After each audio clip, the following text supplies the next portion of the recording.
Yeah, I'll go to the podium and then we have the oath for me to be read from. Okay, I'll get my phone. We're improvised here. Just a few minutes. Few minutes, okay. How should we do this? Should I stall for 2 minutes? Well, maybe I'll just say a couple of words, like if that's okay with our chair. Yeah. So good morning, everyone. I'm Secretary Amy Hoff from a government agency. It is my pleasure to be here and have the opportunity to swearing our 2 new members today.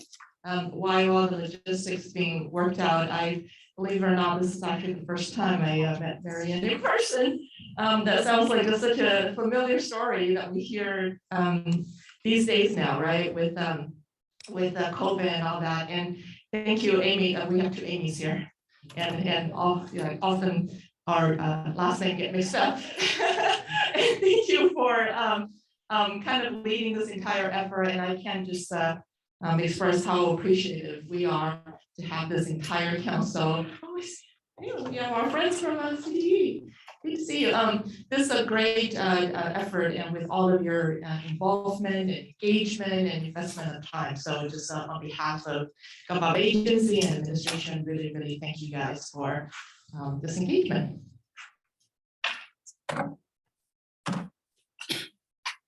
So with that, are we ready? We are ready. Okay. Thank you. So I may ask, who wants to go first? Elizabeth, do you want it? There we go. You get to watch and practice, huh?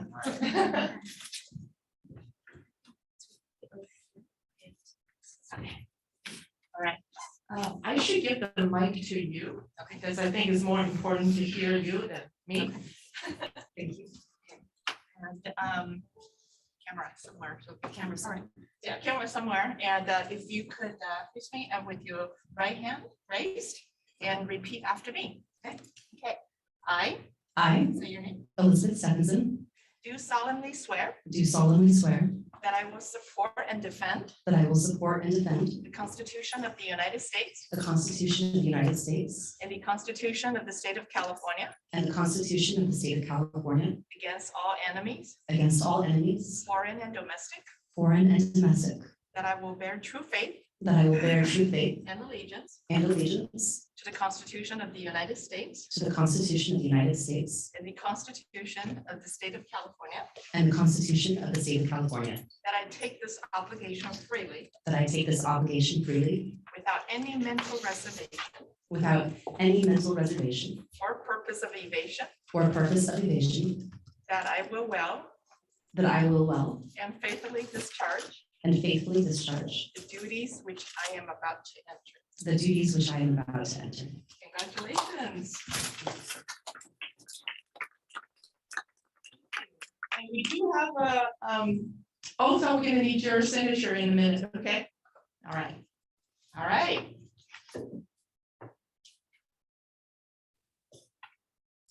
Welcome, Wesley, right? All right, I'm gonna hand this to you And ask that you raise your right hand and repeat after me.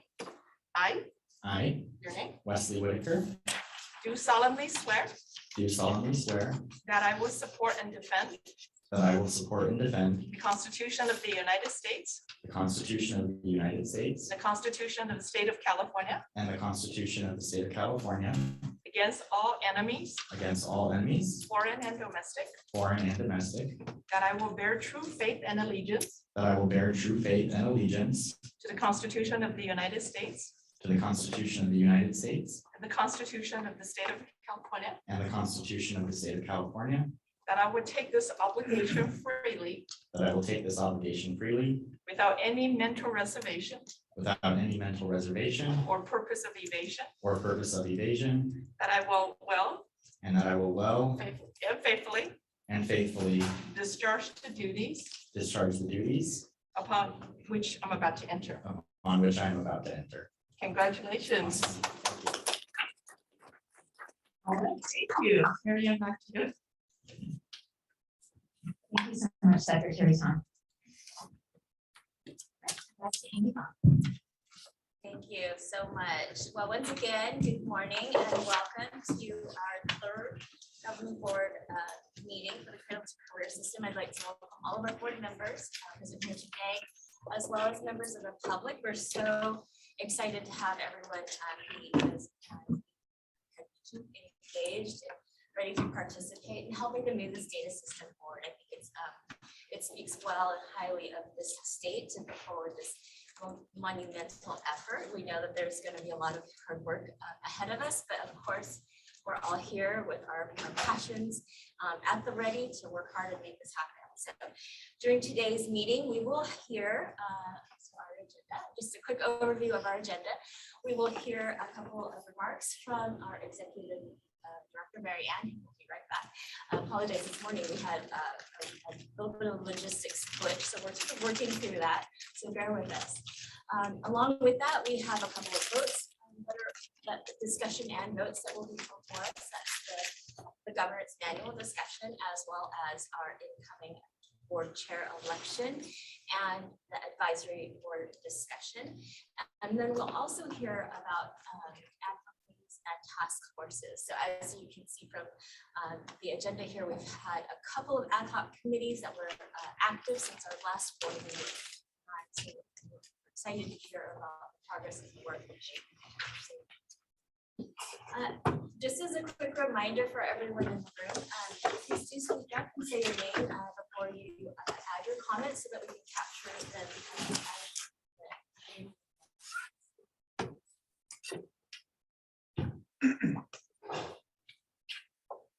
All right, so we have time set aside for public comment. We do have 4 written comments that were submitted. So Marianne and I are going to take turns reading them. So we'll do the written comments first. We'll take comments from anyone in the room. I don't see members that come to the room, but we will go ahead then and take public comments from Zoom of up to 2 minutes, and those will be time. Yes. Okay. So the first comment is, dear members of the Cradle-to-Career Governing Board, on behalf of the Institute for College Access and Success, TCAS, I write to express our strong support for the appointment of Marshall Anthony Jr., PhD, to serve as a member of the Data and Tools Advisory Board. Mr. Anthony is a fierce higher education advocate and trained applied researcher who employs quantitative techniques to analyze real-world post-secondary issues and will bring a unique and valuable perspective to the advisory board's work. The Data and Tools Advisory Board has been charged with the task of helping to ensure that the Cradle-to-Career data tools provide actionable information to all stakeholders. TCAS, which works both nationally and in California and Michigan, is a trusted source of research, design, and advocacy for student-centered public policies that promote affordability, accountability, and equity in higher education. TCAS' deep roots in California, combined with its higher educational data expertise, will help guide Mr. Anthony to provide unique strategic guidance in the development and governance of the data system. As TCAS Research Director, Mr. Anthony's work aims to interrogate, complicate, and problematize systemic educational disparities to improve the educational and socioeconomic mobility of traditionally underrepresented communities. As a researcher with experience working at the Division of Florida Colleges, he knows how critical student data systems are to properly assess state-level education and workforce systems and address critical equity issues. He is passionate about advocating for data tools that are accessible and understandable to help students, researchers, and policy make informed decisions about education and workforce systems. For these reasons, we know Mr. Anthony will be instrumental to the advisory board and we respectfully urge your support of his appointment. For questions, please contact Angela Perry at perry@tcas.org. Sincerely, Jessica Thompson, Vice President of the Institute for College Access and Success. And the next written comment. Okay. Second comment. Dear members of the Cradle-to-Career Governing Board, as organizations representing sectors in education, workforce, labor, business, and social justice, we write to respectfully urge your support for the appointment of Ana Alvarado to serve as a member of the Community Engagement Advisory Board. As you know, the Community Engagement Advisory Board will create strong feedback loops with data users to support evidence-based decision-making, analytical capacity, equitable access, and promote diversity and inclusivity in engagement with the data system. Last year, Ms. Alvarado served as a member of the Cradle-to-Career Community Engagement Subcommittee, where she provided input and feedback on key outreach strategies, such as helping develop a clear understanding of target audiences, provided input on a communications plan that will raise awareness of the system, why it matters, and how to use it. Additionally, Ms. Alvarado provided recommendations to ensure community-based organizations are part of the outreach plan, ensure all communications to users are accessible and available in various languages, and provided input on strategies related to the use of social media and other outreach activities to better engage and inform the public. As Policy Director for the California EDGE Coalition, Ms. Alvarado represents a coalition of labor, business, education, social justice, and workforce development leaders with a focus on policies that advance economic mobility for adult learners, opportunity youth, workers, and employers. In her role, Ms. Alvarado spearheaded the content development and distribution of key messaging for the data system through informational webinars, news updates, and calls to action in order to raise awareness and engage the public in the decision-making process to establish the system. In addition to public outreach, Ms. Alvarado also led and participated in advocacy strategies to secure funding in the budget for the data system and educated policymakers, legislative staff, and the public on what the data system is and how it will provide communities with critical information to make decisions on college readiness, financial aid planning, employment and earnings outcomes, and pathways in career technical education that lead to degrees, certificates, and credentials. Most importantly, Ms. Alvarado brings with her lived experience as a first-generation college graduate, daughter of Mexican immigrant parents, and an English language learner born and raised in an underserved community in San Jose. She understands the barriers many students and immigrant communities face when seeking resources to access basic needs such as healthcare, food insecurity, internet access, student financial aid, all things that continue to impact individuals and working families across the state. Ms. Alvarado is passionate about continuing to advocate for tools that are accessible and understandable to help students, adult learners, and opportunity youth make informed decisions on their education and career planning, while also informing policymakers how to improve California's education and workforce systems. For these reasons, we know Ms. Alvarado will be instrumental to the advisory board, and we respectfully urge your support of her appointment. For questions, please contact Sebastian Chavard, Program Manager, and at SCHOUBEARD at caedge.org. Sincerely, Zima Creason, Executive Director, California EDGE Coalition, Sujin Hess, Executive Director, California Competes, Peggy B. Wheeler, Vice President, Policy, California Hospital Association, John Brower, Workforce and Economic Development Director, California Labor Federation, WED Program, Sean Hughes, Policy Director, California Opportunity Youth Network, Linda Collins, Founder and Executive Director, Career Ladders Project, Rita Medina, Deputy Director of State Policy and Advocacy Coalition for Humane Immigrant Rights, Karina Paredes Arzola, State Network Manager, National Skills Coalition, Giona Flagal, Managing Director, Policy Link, Mark Herbert, California Managing Director, Small Business Majority, Jesse Ryan, Executive Vice President, Campaign for College Opportunity, Angela Perry, Director of Policy and Advocacy, the Institute for College Access and Success, Edgar Castillo, Senior Manager, Workforce Development, Policy and Systems, Unite Health. Thank you, Mary Ann. The next comment comes from public advocates. Dear Cradle-to-Career Governing Board members, on behalf of public advocates, I would like to express my strong support for appointing Zeta Viveros Walton to the Cradle-to-Career System Community Engagement Advisory Board. Public Advocates is a civil rights, legal, and advocacy organization committed to eliminating disparities and opportunity for marginalized communities and ensuring that all students have access to a quality education. We have been at the forefront of advocating for the establishment of a cradle-to-career system and ensuring that it fulfills its mission to connect students, parents, and institutions to the information it needs to improve educational data systems to drive data-driven policy solutions. As Public Advocates Director of Higher Education and member of our P16 Education Equity Team, Ms. Viveros Walton will harness our statewide community partnerships and coalitions to help shape the implementation of the Cradle-to-Career system. Ms. Viveros Walton has dedicated her professional career to connecting people and institutions and has extensive experience in equity-based program development and P16 education policy, public policy research using qualitative and quantitative data.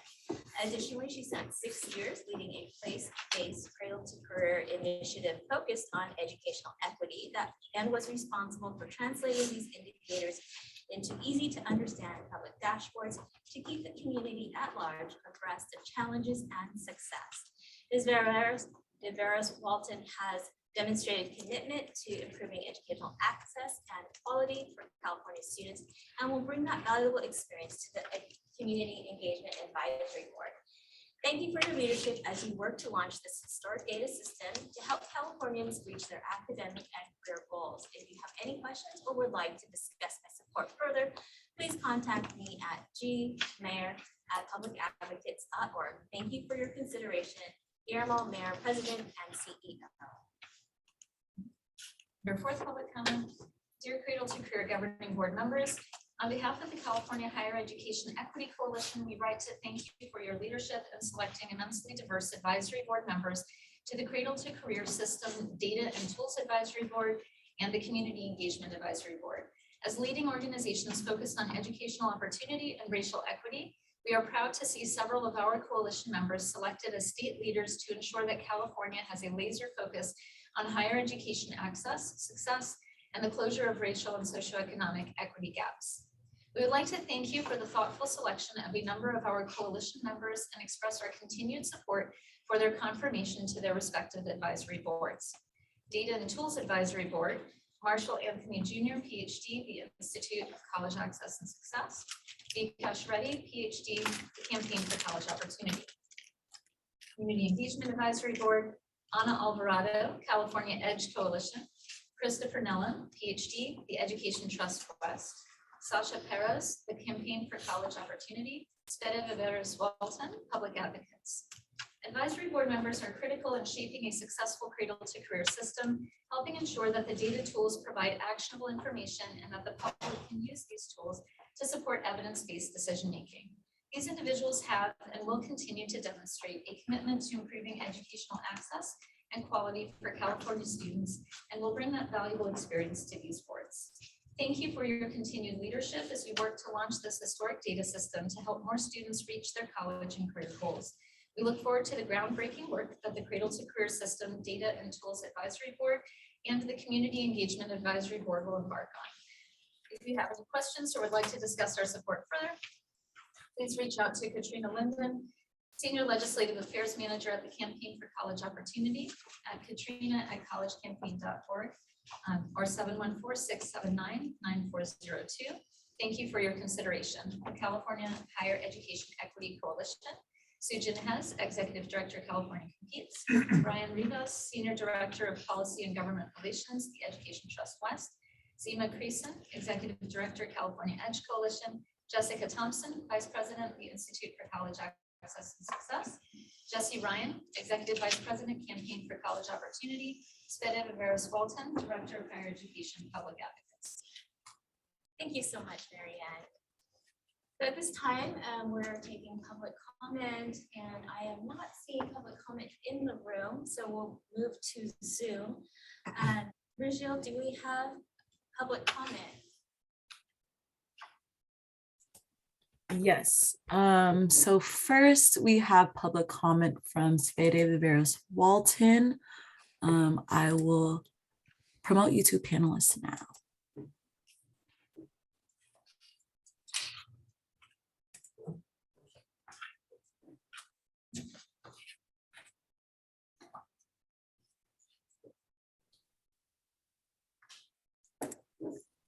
My name is Sveta Viveros Walton and serve as the Director of Higher Education at Public Advocates, and I'm honored to have received the nomination from the ad hoc committee to serve on the Community Engagement Advisory Board. I have dedicated my professional career to connecting people and institutions and have extensive experience in P16 data systems on the local level and how they connect with each other and how we can leverage the existing state's data systems. In addition to my nomination, I would also like to elevate the following folks to the Data and Tools Advisory Board. Marshall Anthony from TICAS, Vikash Reddy from the Campaign for College Opportunity, and for the Community Engagement Advisory Board, I'd also like to elevate my colleagues Ana Alvarado from California Edge Coalition, Dr. Christopher Nellam from the Education Trust West, and Sasha Perez, the Campaign for College Opportunity. Again, I'm honored for the nomination and hope to serve Californians in the Community Engagement Advisory Board. Thank you for your time. Thank you. Up next, we have Savannah Dodar. So I'm going to promote you to panelist now, Savannah.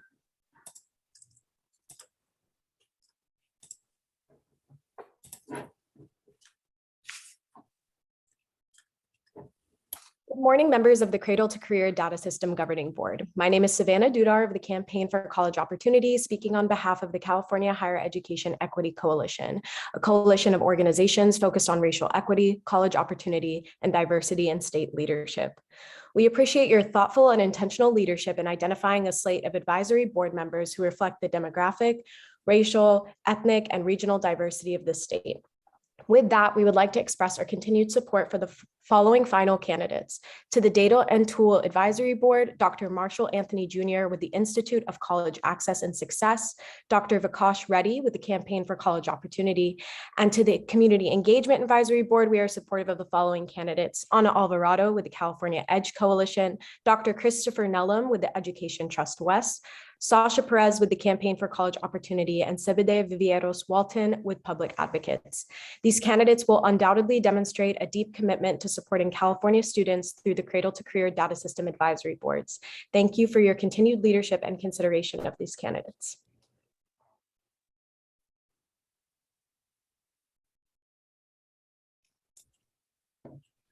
Next up, we have Inez Rosales.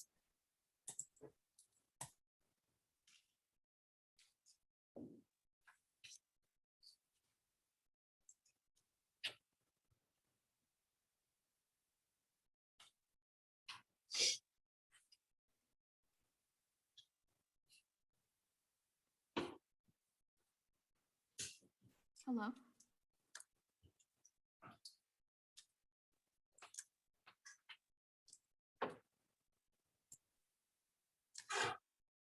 Inez, you should be able to speak now. Great, thank you. Good morning, governing board members. My name is Inez Rosales, and on behalf of Public Advocates, I would like to strongly support Sebede Vivieros Walton's nomination to the Community Engagement Community Advisory Board. Ms. Vivieros Walton has demonstrated commitment to improving educational access and quality for California students and will bring that valuable experience to the Community Engagement Advisory Board. We would also like to support the following: Marshall Anthony Jr. from the Institute of College Access and Success, Dr. Vikash Reddy from the Campaign for College Opportunity, to the Data and Tools Advisory Board, and Ana Alvarado from California Edge Coalition, Dr. Christopher Nellam from the Education Trust West, and Sasha Perez from the Campaign for College Opportunity to the Community Engagement Advisory Board. Thank you for your consideration of these candidates.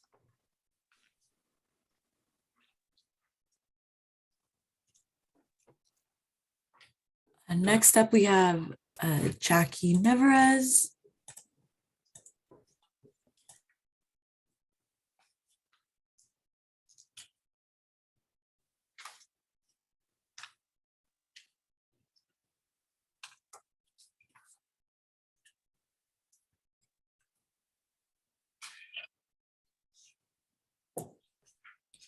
Jackie, you should be able to speak now.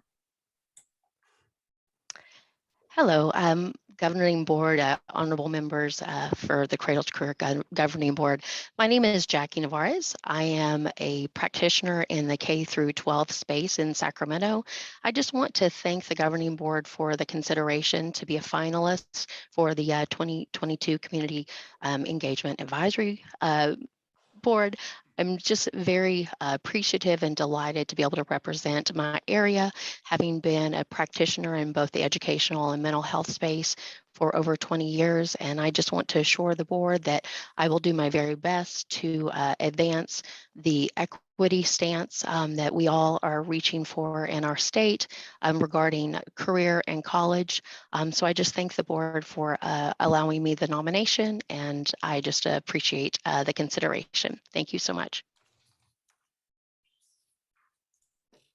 And next up, we have Mercury Nunez. If you would like to read out your public comment, give me 1 second.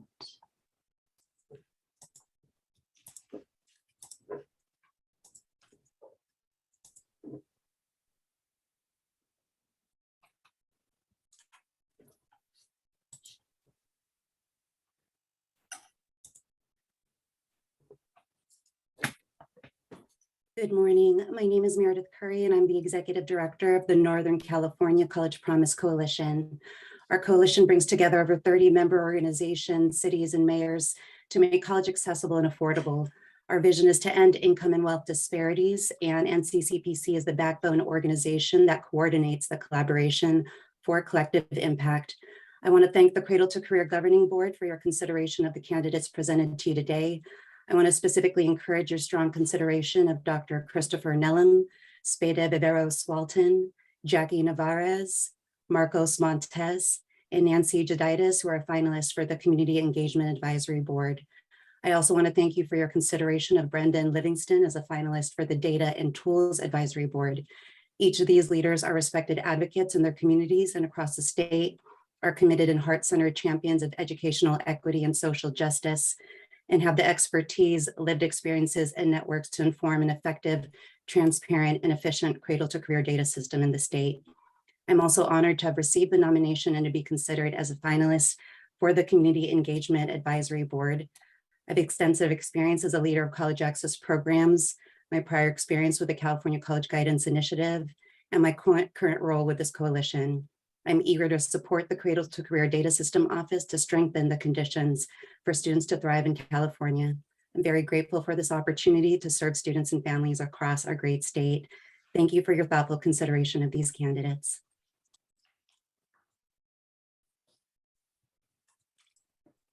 And then next we have Angela Perry.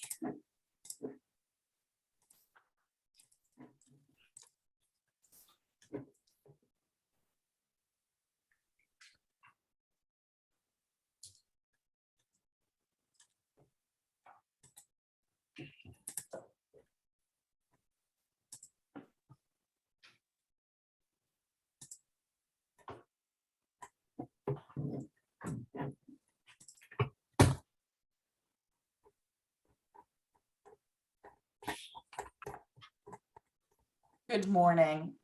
Thank you so much for the opportunity to comments this morning. My name is Angela Perry, Director of Policy and Advocacy at the Institute for College Access and Success. As you've already heard this morning, TICA strongly supports Dr. Marshall Anthony Jr.'s appointment to the Data and Tools Advisory Board. We'd also like to express our support for Dr. Vikash Reddy from the Campaign for College Opportunity to that Data and Tools Advisory Board, as well as to offer support for the following individuals to the Community Engagement Advisory Board: Ana Alvarado from California Edge Coalition, Dr. Christopher Nellum at the Education Trust West, Sasha Perez from the Campaign for College Opportunity, and Spede Viveros-Walton at Public Advocates. Each of these candidates possess the expertise and skills needed to successfully serve on these boards and will bring a diversity of experience and perspective that will benefit the Cradle-to-Career data system as well as the state of California. Thank you so much for your consideration, and thank you for your work on the governing board.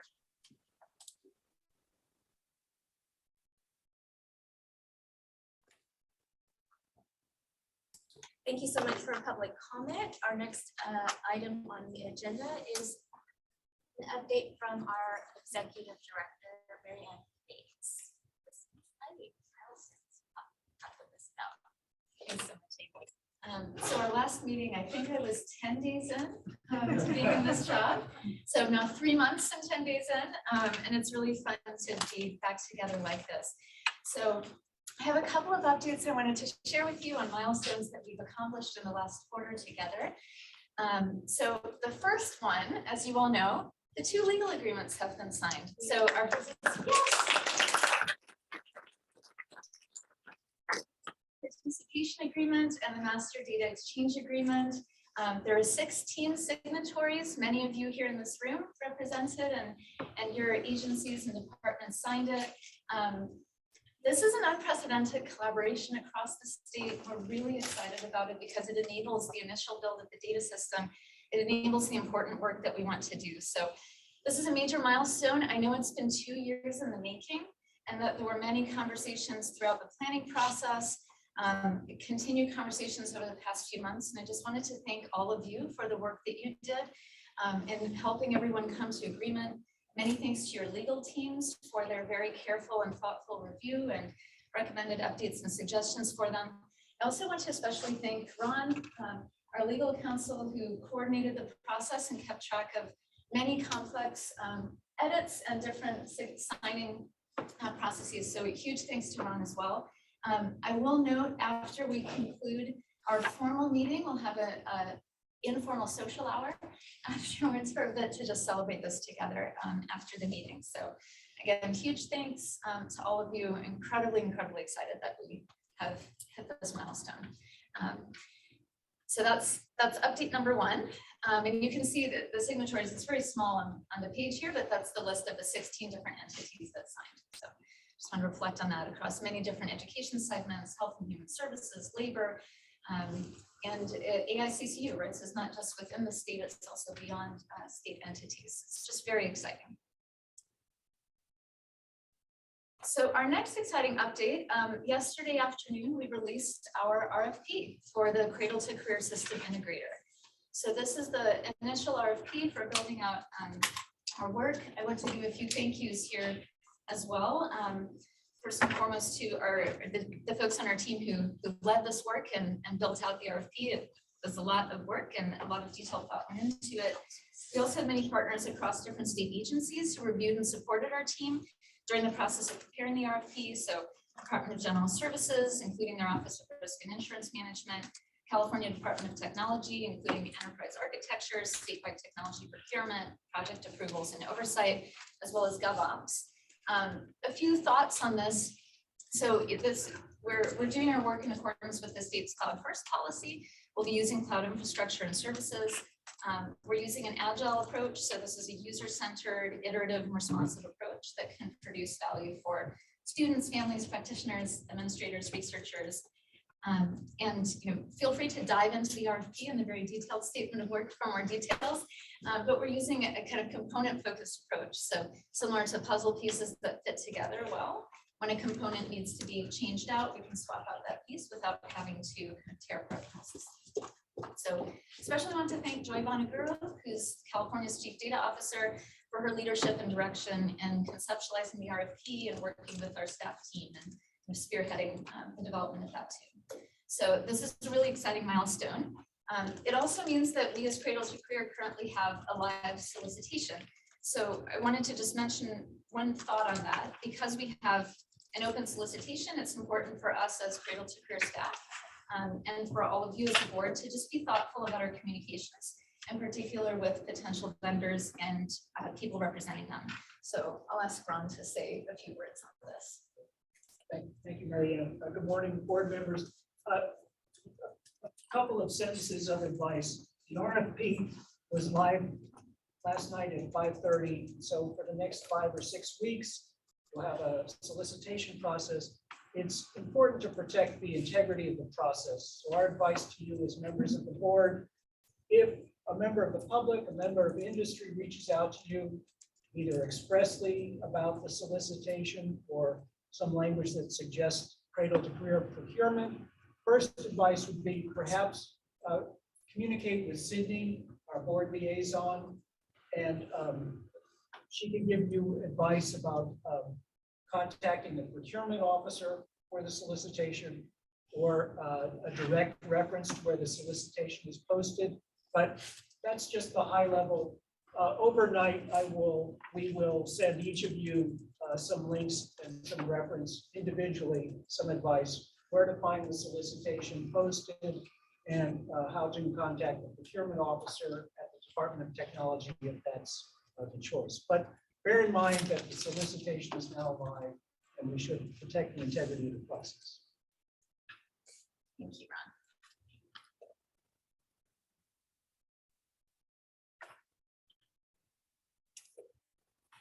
Our next update, we also have some senior positions live that we posted yesterday.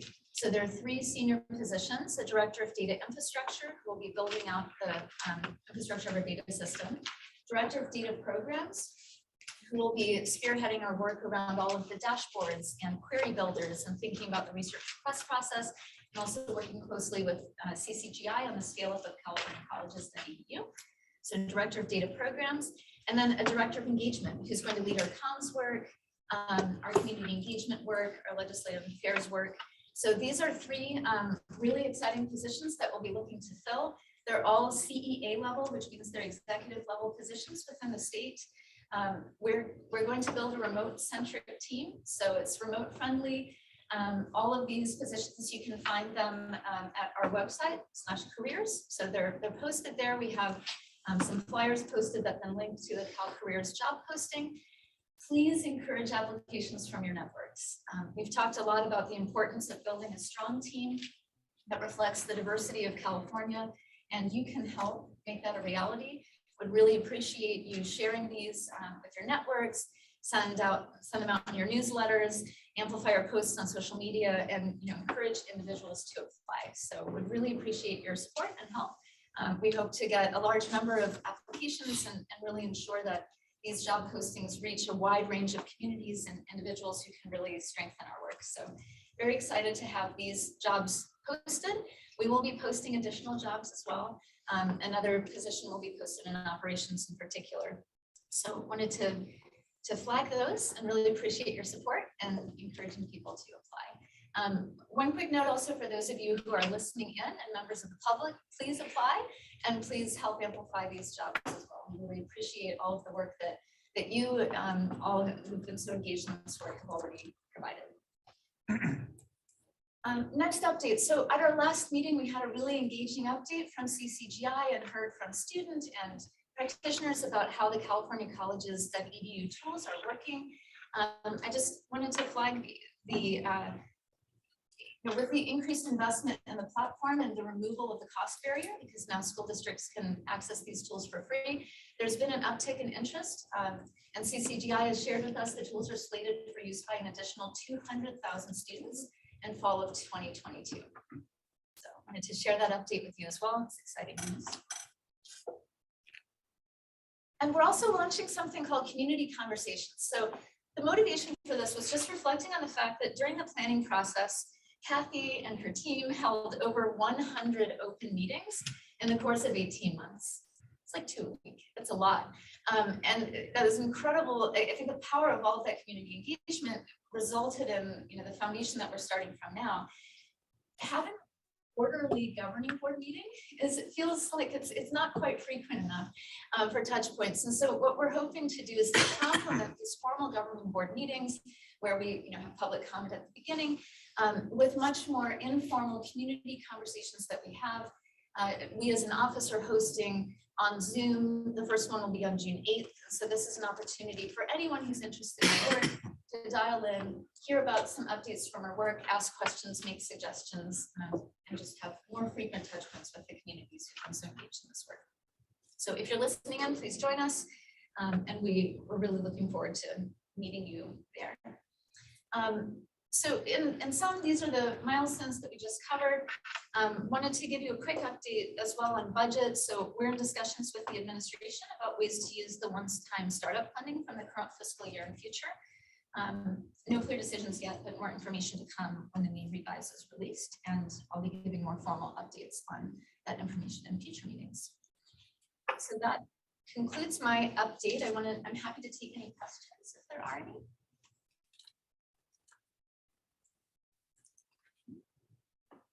That's California Community Colleges. I just have a question about the community conversations with board members.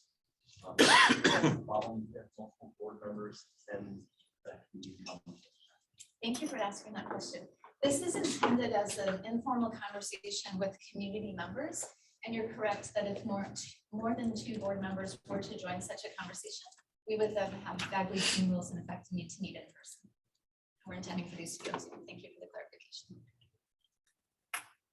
I want to thank for the advice on the rules around procurement and such.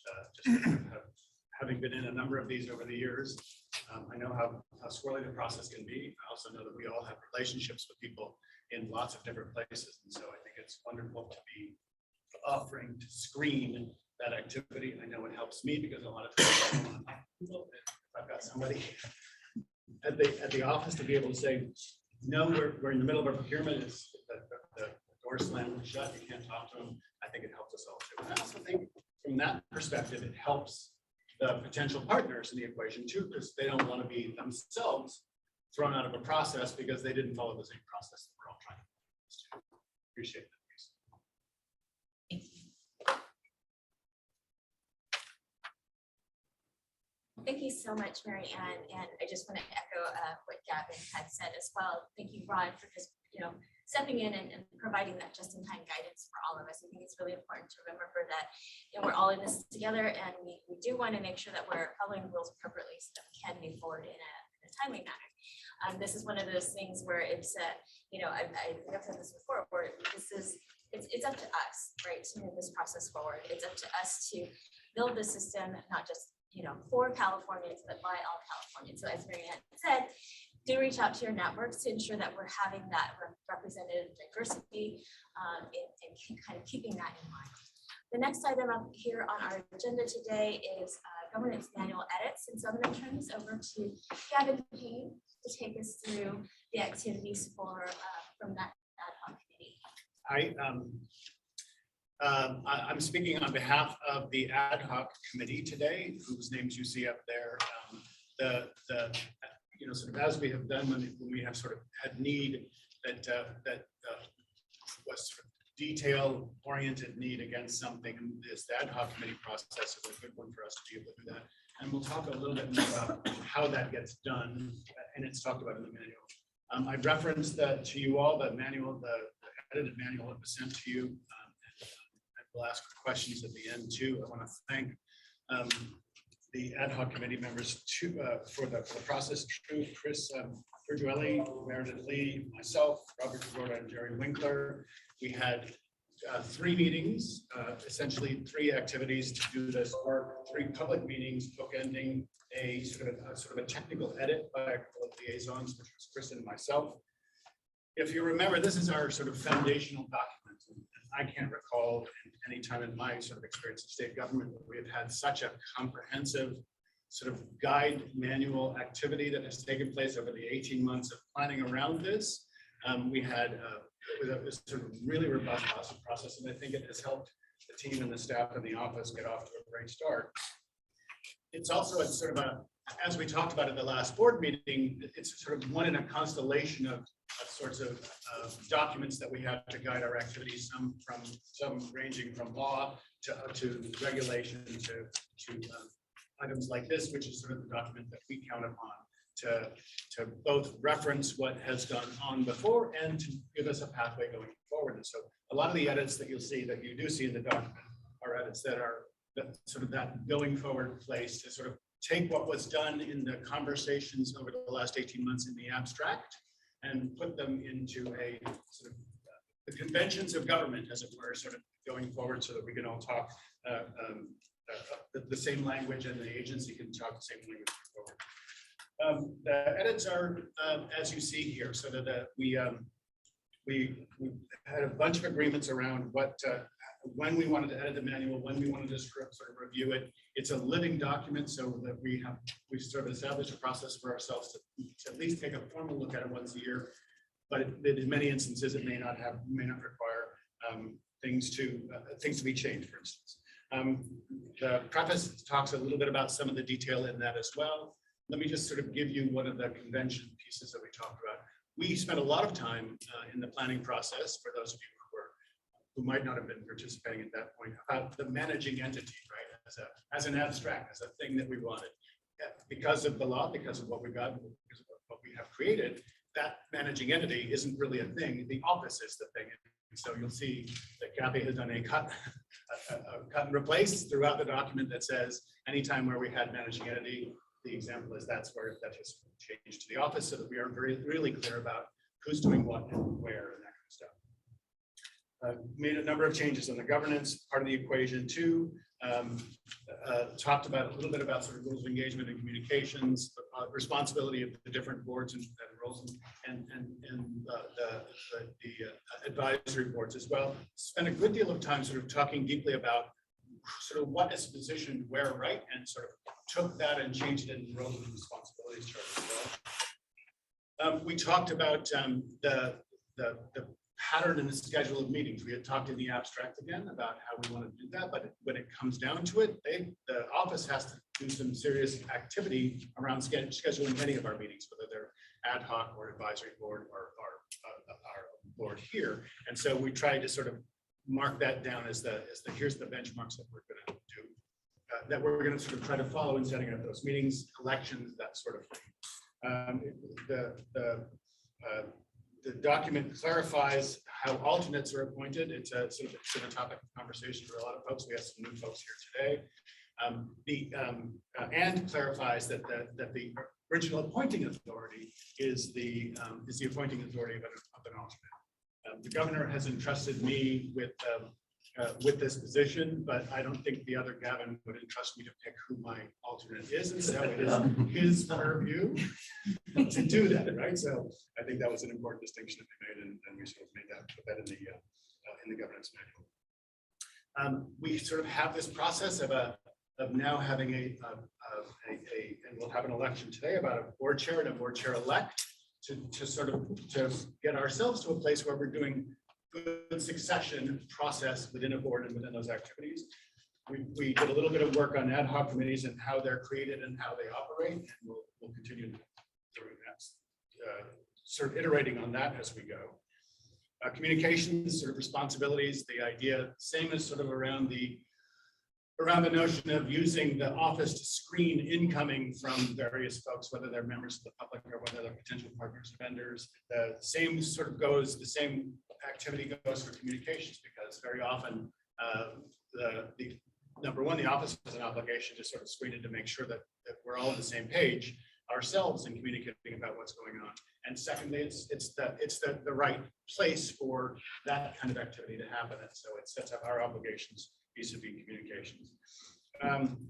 We did a little bit of work on the managing entity, now called the office, to sort of clarify roles and responsibilities. And then instead of printing the entirety of the Bagley Key manual, we put a hot link, and I think that's a significant change to save in paper introduction. I want to go through one example of a change that we made just to sort of clarify it, just to sort of give it sort of a pictorial view.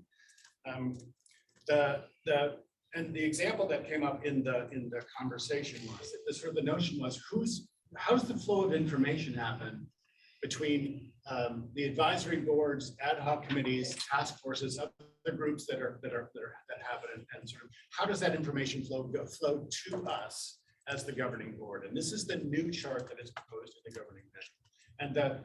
And a couple of examples I think come to mind that illustrate why this flow is important, and it's important to have be sort of tight and clear. And the first is the first example I think that Kathy talked about in our meeting was that if one of the advisory boards decides that we need to have, for instance, daily COVID rates for students in the system and thinks it's a great idea and proposes it, flowing it through the office, both gives the office a chance to determine sort of the capacity and the capability to do that.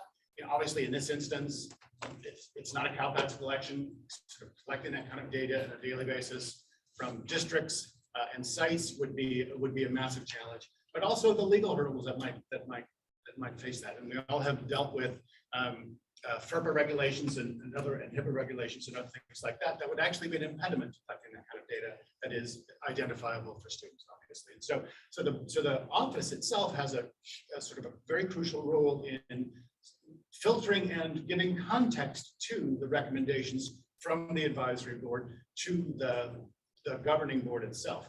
It doesn't get in the way of those. It gives context and recommendations that talk to us and give us the appropriate context for making the decision against that recommendation. And so that's what this flow chart shows. It really corresponds with other state agencies. In my own personal experience with the Department of Education, the other example is the Instructional Quality Commission, used to be called the Curriculum Commission, is an advisory board to the State Board of Education, but the department is the responsible party for staffing that activity and for filtering the information to the State Board of Education. Again, doesn't get in the way, doesn't stop, but gives context in those recommendations and passes it through. And so I think that's another valuable example in that.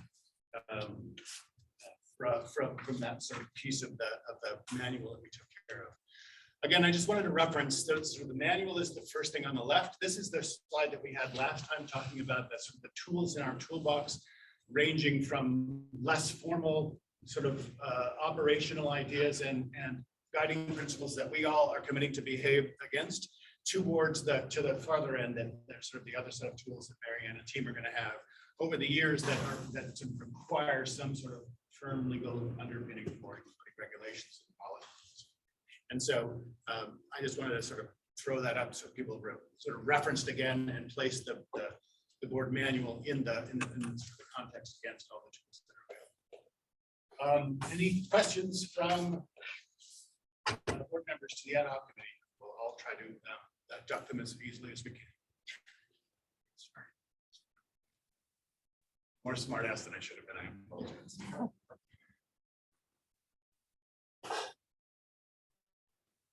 Any points of clarification on any of the language in the new draft of the minute? Okay, well then, if I may. Well, I would love to thank you for leading this effort, Gavin.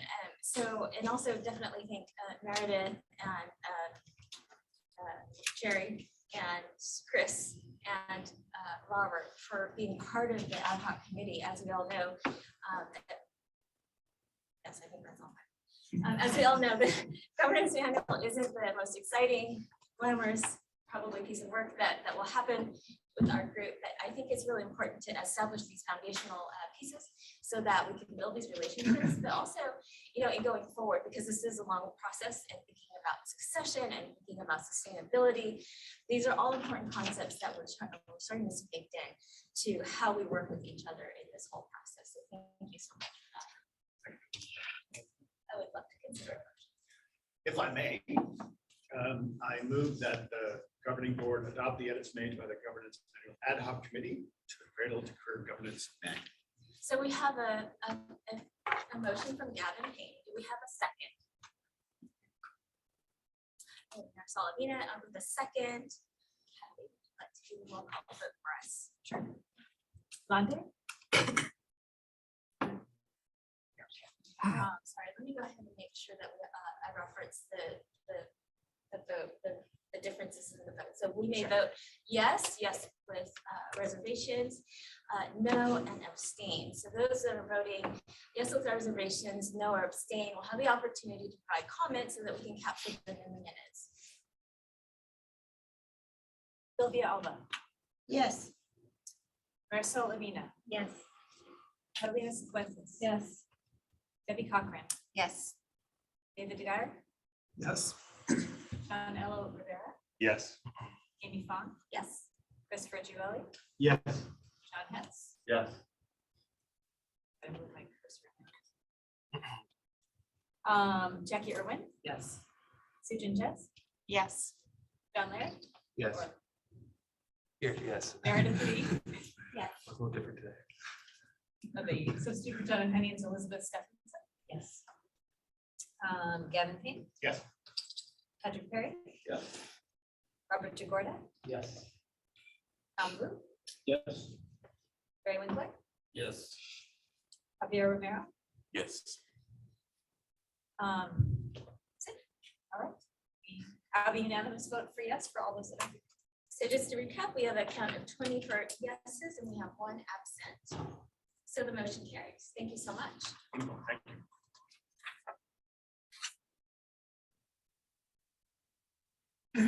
All right, at this time, we are going to take a 10-minute break. I believe we're ahead of schedule here, so we'll be back at 10:40.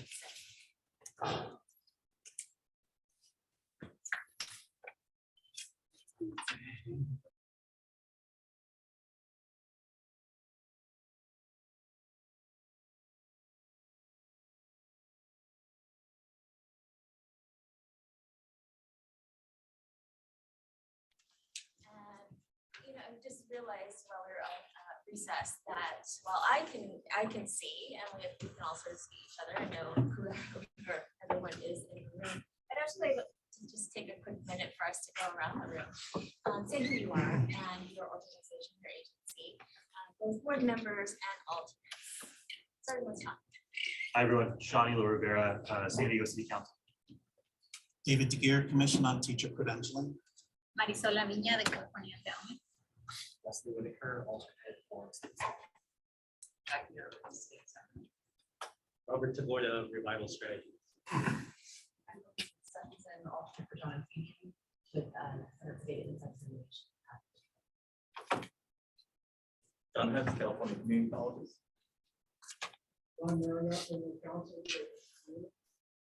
Marianne Bates, Executive Director, Cradle-to-Career. Amy Fong with California School Information Services and Reporting. Kathy Booth requested. Kevin Payne, GPC Advisors. Patrick Perry, California Student Aid Commission. Carolyn Cifuentes, Riverside County Office of Education. Sylvia Alba, CSU Chancellor's Office. Tom Vu, Association of Independent California Colleges and Universities. Christopher Dwelly, University of California Office of the President. Meredith Lee, Senate appointee in UC Berkeley. Terry Winkler, California Department of Education. Dante Golden, alternative for Senator John Leary. Debbie Cochran with the Bureau for Private Post-Secondary Education. Sujin Jazz with California Competes, Higher Education for a Strong Economy. Fantastic, thank you so much. So at this time, it is time to move on to the incoming board chair election. Now that we've approved the updates to the governance manual, and we know that the incoming chair is to begin their term on July 1st, we're going to go ahead and carry out that election. First off, we'll start with the process for electing the incoming board chair. So that role was defined further in the governance manual, but as you can see here from this slide, during the planning process, the Cradle-to-Career work group recommended general roles for the board chair and the vice chair. Then these roles were further fleshed out as part of updates to the governance manual in these recent meetings that Gavin spoke of. The titles of the chair were revised to clarify the 2-year terms of the board chairs and how they overlap, with each person holding specific responsibilities in year 1 and in year 2. So our process now, to identify the potential board chair, is to have a solicitation and a response. So the office sent an email on April 13th that invited board members to run by submitting statements by April 27th. And in response, we received 1 statement from Robert.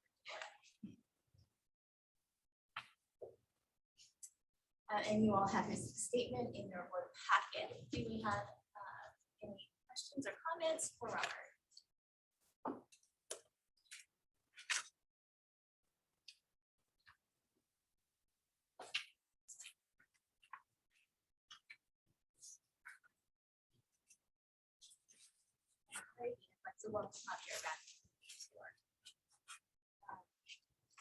At this time, I'd like to go ahead and entertain a motion to elect the incoming board. Gavin Payne was the first. Do I have a second? Second from Sylvia, Alvina, thank you. And then Kathy, would you take our roll call vote for us? Yes.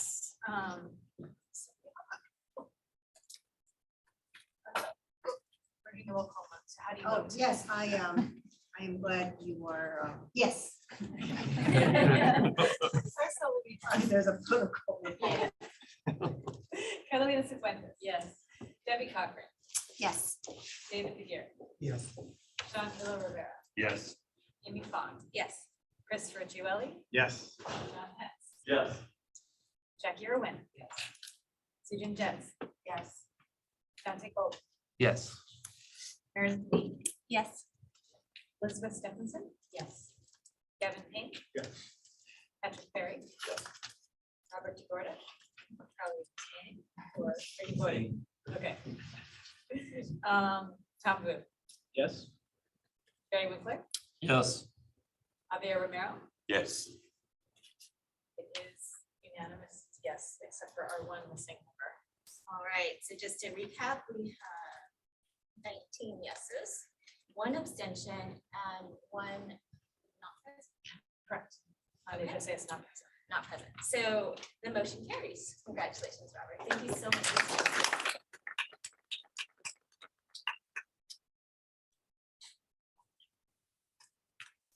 All right, so now it is time to move on to our next agenda item, which is our advisory board appointments. And so this is just a lot of work. And to the details of all of that. So before we do, I do want to thank John Heck, Robert DeGorda, Mary Slavinia, Javier Romero, Debbie Cochran, Jared Winkler, Tom Booth, Carolina Cifuentes, and Patrick Perry for all of their hard work and dedication towards this matter.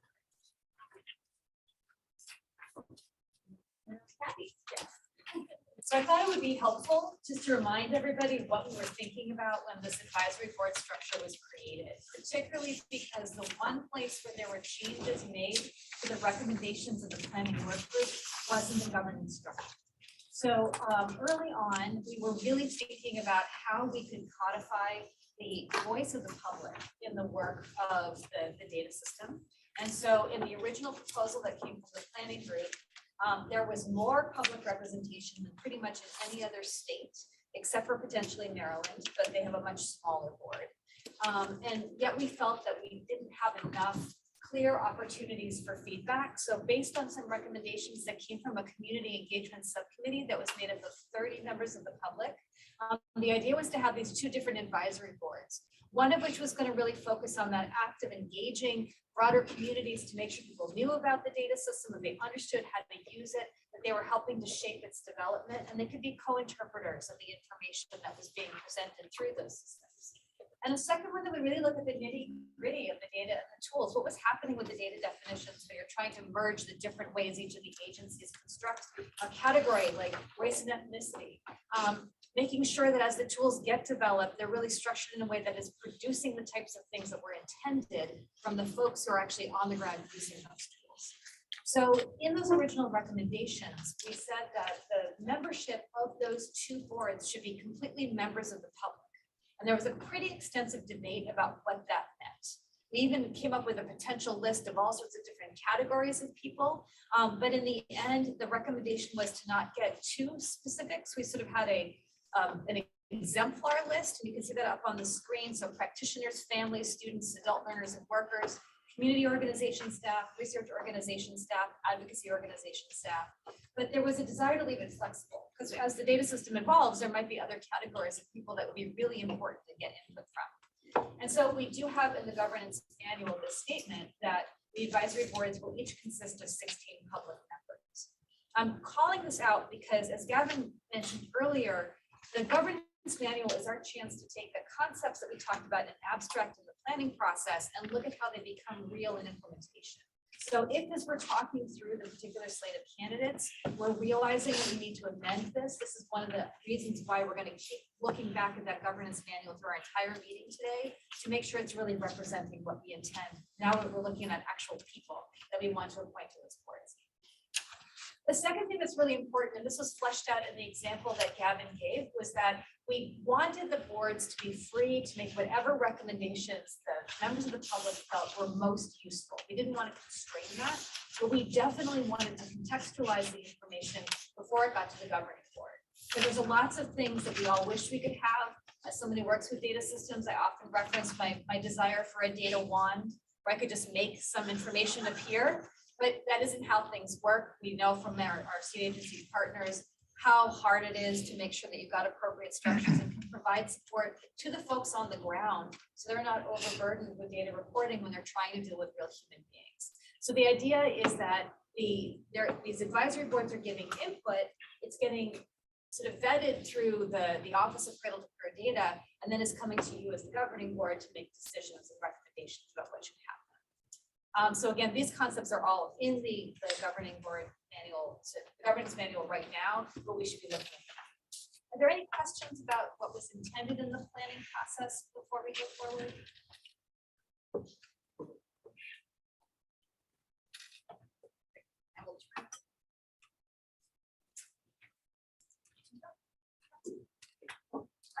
Okay.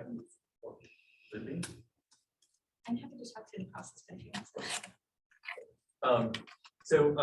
I can, John Hens, California Community Colleges, one of the members of the advisory board ad hoc committee. There were 9 of us on the committee, and as already referenced, we went through a lot of applications. It was really fantastic to see the interest in people, being a part of this, the Cradle-to-Career system, and for people from the public to be engaged in data. I think it's something that all of us should really celebrate and be excited about. It's not something that you see every day, and it's a real opportunity for the state of California to engage with the entire state, and it was really fantastic to see people from across the state engaged in that. Unfortunately, I'm wearing the wrong glasses to be able to see that, so I'm going to have to this. Getting old. We had 36 applications for community engagement seats. We had 57 applications for the data and tool seats, which the data person also super excited to see. All of the candidates were reviewed by at least 2 members, so 2 to 3 members of the ad hoc review committee. Went through, rated them. There was a scoring rubric that was provided by the Cradle-to-Career office team. And we all went through them with a lot of seriousness. This was, I don't think any of us took this lightly, and read through all of the applications that we had for our set. And then we had the public meeting of the advisory group, and we all came together to meet and discuss them. 5 of us were able to attend the meeting.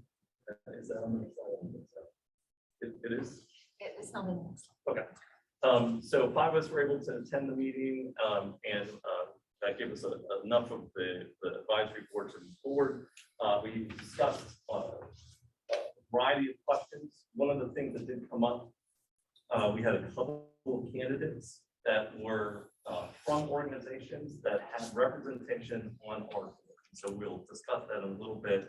But we had some real lively discussion about that. We did not ultimately reach a consensus about that approach, so we came up with a compromise that we'll talk about in a moment. So one of the key aspects of that compromise was to bring that question back to the board. So if we could go to the slide that covers the slate. So of all the ratings that were done, each of us ranked the candidates that we had within each category, and the average ranks were ordered across all the candidates within each category. And what you see is the slate of candidates that arrived from a 2-part process. So the first part was looking at the number of slots that we have within each of the broader categories, advocacy organizations, community organizations, and practitioner in this case, and then using the average ranks to set up a recommended slate. And then as a group, we reviewed that recommended slate to look at the balance on a variety of factors, including representation of different segments of the general Cradle-to-Career data system, as well as representation across the entire state of California, to make sure that we had good regional representation and we had good representation amongst different educational segments across the different membership organizations. And so from the default rankings that we started with, we made a couple of substitutions in order to improve the representation of each of the community engagement advisory board and the data. So what you see here is the final slate of candidates that we decided on and are recommending for consideration for the community engagement advisory board. Does anyone want to talk about any of the candidates, or do we want to engage with conversation about the candidate slate? Okay. Yes. Sure, so maybe just a few comments on the process. So as John highlighted, when we saw that over 90 applications came in, we had to put a bit of thought into how can we create a process that really ensures that all the applications are read carefully, but that also keeps the responsibility of selecting and making the selections with the governing board. So the legislation is clear that these advisory boards are appointed by the governing board, not by our office. And so we as an office try to provide structure to support the ad hoc committee in making their rankings and the scoring according to the rubric. So first of all, just a huge thank you to the 9, I want to echo John's thanks to the 9 members of the ad hoc committee who took a lot of time to read through all of those applications. The one other maybe process point that I'll just add is the year terms that you see. This is only relevant in this first round. This is because we're going to have staggered 3-year terms. So in this first round, we needed to assign 1-year, 2-year, and 3-year terms. The way that we did that is that we had a question in the application where people could share their preferences for what length of term they wanted. We were able to accommodate almost all of the preferences. So we started by seeing, once the slate was selected by the ad hoc committee, what were the preferences? And then for those who had not submitted a preference, we drew names out of a hat so that we'd have 5, 5, 6 in terms of 1-year, 2-year, and 3-year terms across the 16 members of the slate. So I just wanted to clarify that process. We actually had a fair amount of discussion before of different possible approaches that we could use to assigning the terms, and we've ended up deciding that it was the most fair to use the candidate preferences that they had expressed, and we've given them the opportunity to, and then for those who didn't have a preference, to then randomly assign them. So we did think through that. I think it's a one-time thing. We won't come up against that again, but it was we had some robust discussion about it. I also want to flag, I think I may have glossed over or not mentioned it. There was also a copious amount of public comment, which was fantastic to see. You can see it in the notes for the advisory group meeting. Lots and lots of people engaged with our ad hoc committee about candidates, and I think we got kind of a slice of that this morning. So people are really super engaged and want to talk to us about being involved in this decision-making process. I think that's a really exciting thing that we should all kind of keep in mind as we're going through some of the work of this. That there are a lot of people that are super engaged, want to be involved. I think that this is the powerful. So this is the slate for the Community Engagement Advisory Board. If we could just show the slate for the Data and Tools Advisory Board. And so you can actually see that we have recommended some of the people that have called in to comment today and have sent in public comment. They are part of the slate of people that we have recommended in a variety of locations. And so should we start talking about the thing that, okay. So if we go to the next slide. One of the things that we did run into, so in the application process, there was no specific direction to candidates about whether or not membership in an organization represented on the board would include or in any way be considered in their candidates. And we ended up with a couple of candidates that were amongst the higher ranking candidates on I think this is both on the Data and Tools Board. And that were in organizations that have representation on the board. And so we had a robust discussion of the pros and cons of that. There's some possibilities that that person may be involved in the director's board and have a strong relationship with the member of the governing board. It's possible they're from another part of the organization. There may be conflict between that person and the representation on the governing board who's supposed to be representing the organization. On the other hand, there are some pluses to having people that have expertise, that are, have well-developed deep expertise in data and evidence and research within our membership organization. And so ultimately, we're not able to come to a consensus position.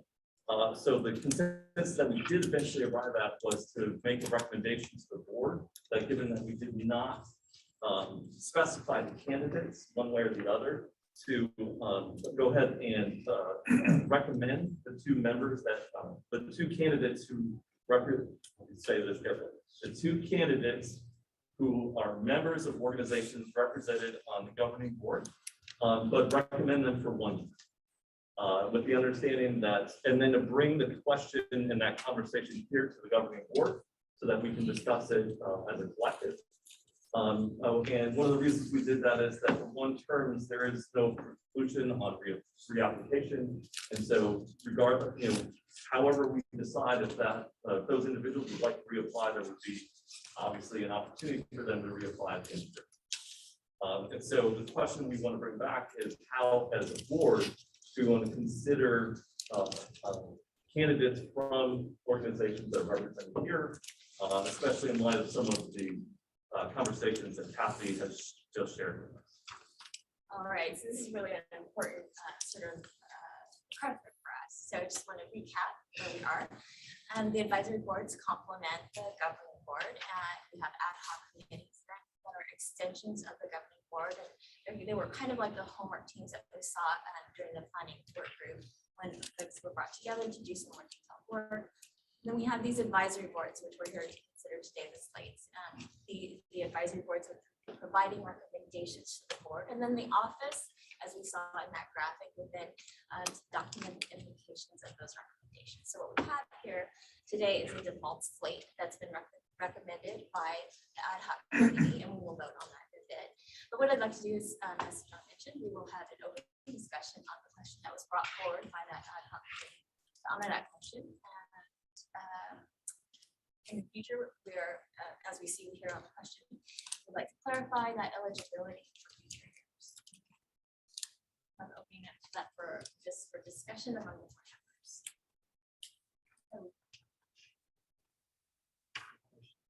members. Christopher Dwelly, University of California, also the president. I appreciate the importance of this question, and I'm glad that your committee flagged this for discussion.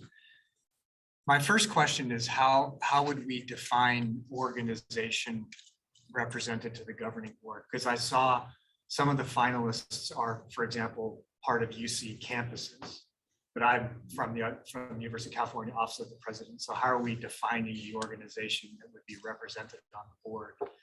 And my second question would be, is there a way we could, because you mentioned the importance of expertise, which is really one of the main reasons why we have these advisory boards, to bring expertise on. And if you think about the work we're doing, especially in the initial building out phase, we're talking about expertise in use of data sets, linking data sets, building data sets.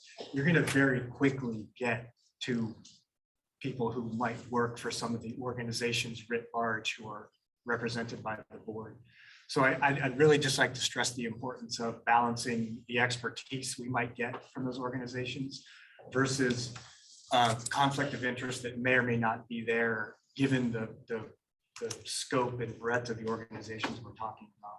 So, I mean, I understand if somebody reports to a person on the board, but if somebody merely works in the same organization, which could be a massive organization, completely distant on the organizational chart, or located in a different location, as is the case with, in our case, people who work on a campus versus the system office. I think you could very easily find somebody with the same distance organizationally from a board member within the same organization, depending on how you define it. So I just wanted to highlight how we need to get very specific about how we're going to define the organizations and really explicitly confront the trade-off between the expertise versus that potential.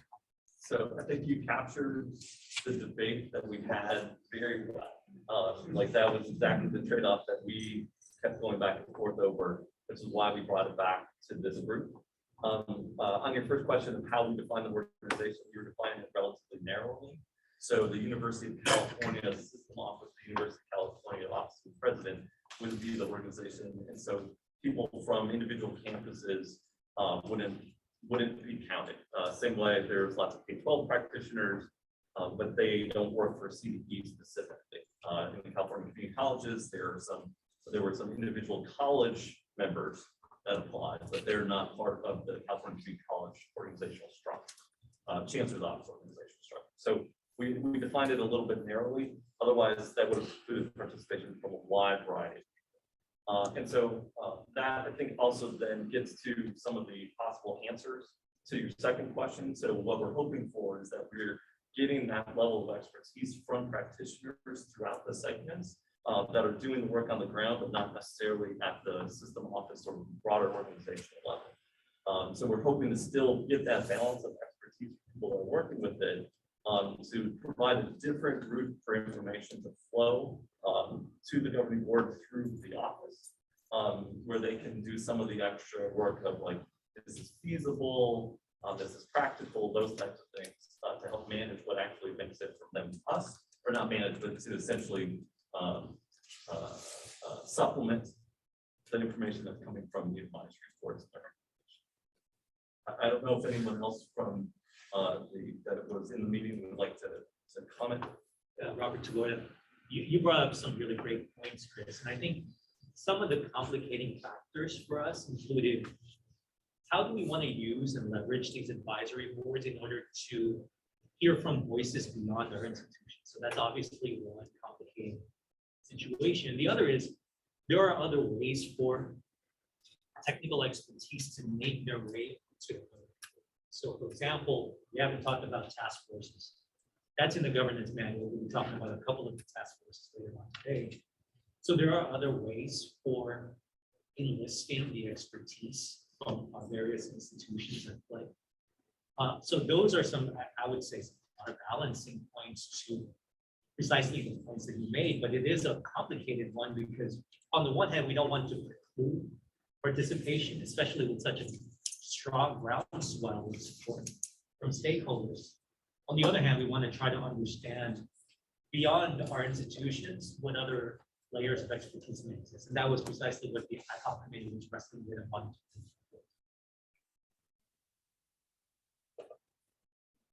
Just to add on to that question you shared, because as I've seen the names and I'm connecting the dots of like entities that already signed on to do this, there's the representation and then there's the practitioner within those entities that really needs, I think, like right away, DPSS, like we're gonna need someone that's the tech part, data part. So we have SUNY Commission, we have Patrick here, which is a win-win for us. She knows that's what it does for CSAC. But so do you see these entities practitioners, we're talking the data analysts that can do this, coming on as a task force and not necessarily on as a committee member? Is that when you in conversations that we were thinking? That was part of the conversation. There could be other ways for us to, especially if it's within an institution, the reporting structure. Presumably, if it's an institution represented in the governing board, there is some internal conversation being had that allows that technical information to make its way to the governing board eventually. Although, as was mentioned during the ad hoc committee, it isn't always that simple. So there is a tug and pull that we have to grapple with as a governing board regarding this very question. But you know, the way I kind of look at it is, yes, the advisory boards are really critical to the work of this governing board and to the recommendations provided by the management team. But there are also other ways. So with task force compositions, for example, we don't want to think so narrowly just about the advisory boards being the only source of information for us, that we feel really strong about one decision. But I just think that's so important because I can have a vision of what I can do with the data, but I'm not the one that can go behind the scenes, right? And I think that's why we need those.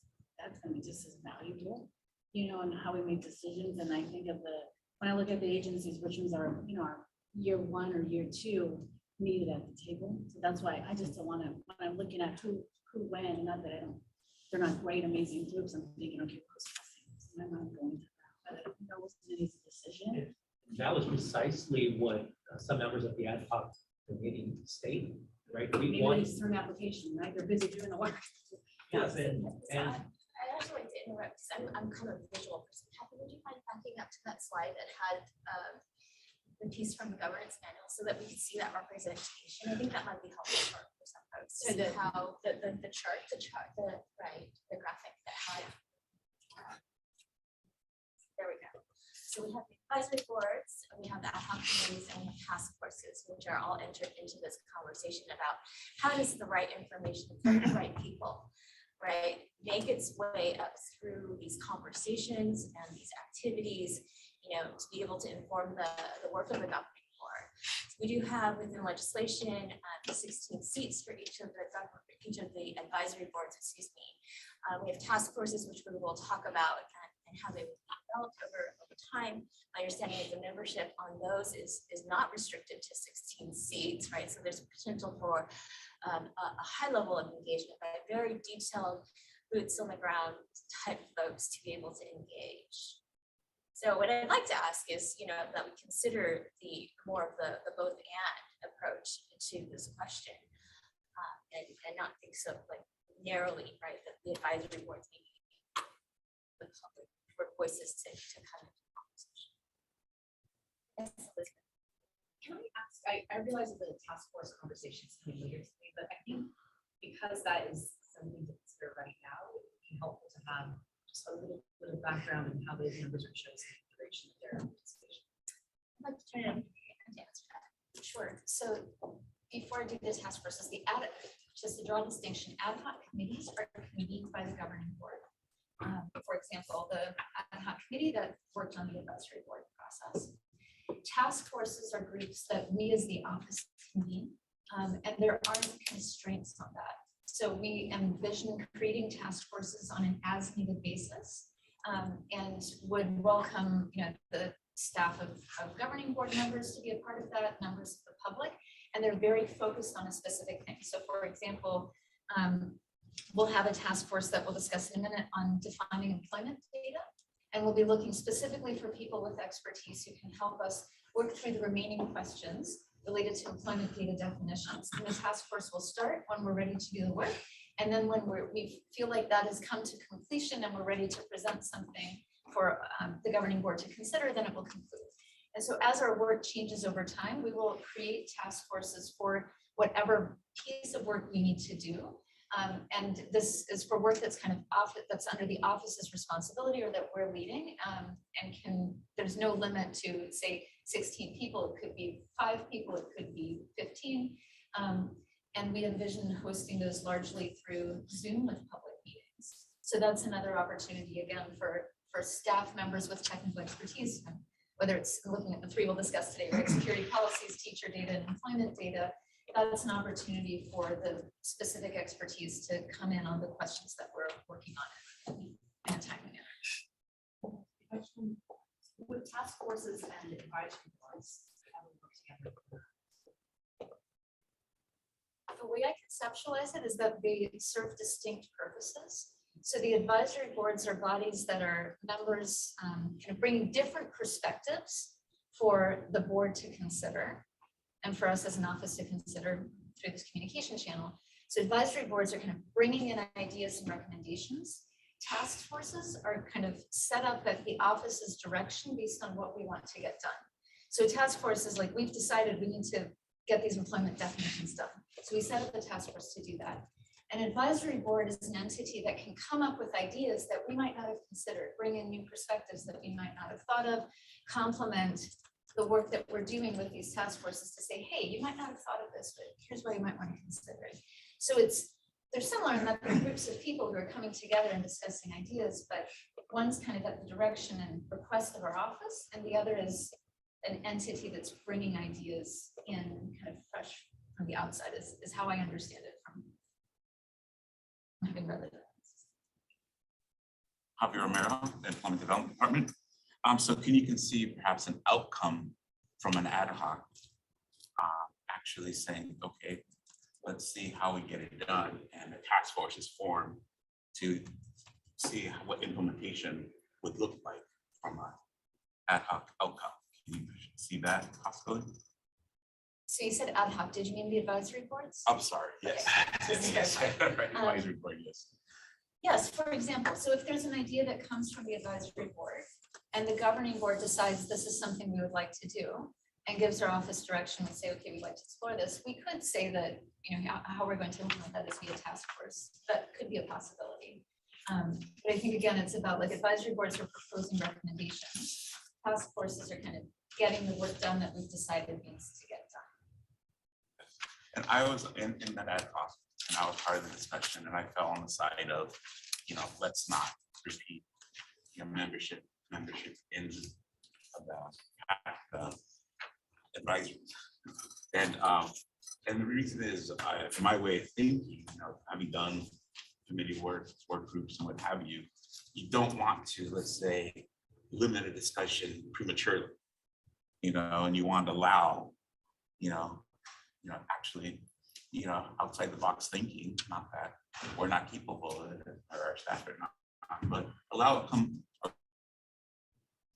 and then bring it forward, and then such as a process as a task force and just say, what does that look like and what is possible? And then we would be accountable to the community if we could basically say, hey, what you asked for is, here's what we can be done, this is what can't. You know, and so there's an accountability structure, but we're not limiting prematurely, you know, exploring the possibilities. Patrick, CSAC. I tend to weigh in on the side of keeping inclusivity instead of codifying exclusivity when things like this come up, and then take folks who may pop up as candidates on a one-by-one basis to assess whether, you know, well, this may represent over-representation somewhere, or there may be a perceived conflict. So I would tend to keep it open. That being said, I'm also very open towards folks who are non-Californians also being open for consideration, because I know this came up. And I think if you look at what we've got up here, it is 100% Board of Californians. Sometimes there is value in people who have no stake in California politics, data politics whatsoever, as being valuable to the board. We did actually discuss that. There were a number of unresolved questions that I think left with Marianne and Ron that haven't come back on that issue, but we did not exclude anyone based on their membership. So they were, everyone from wherever they were fully considered.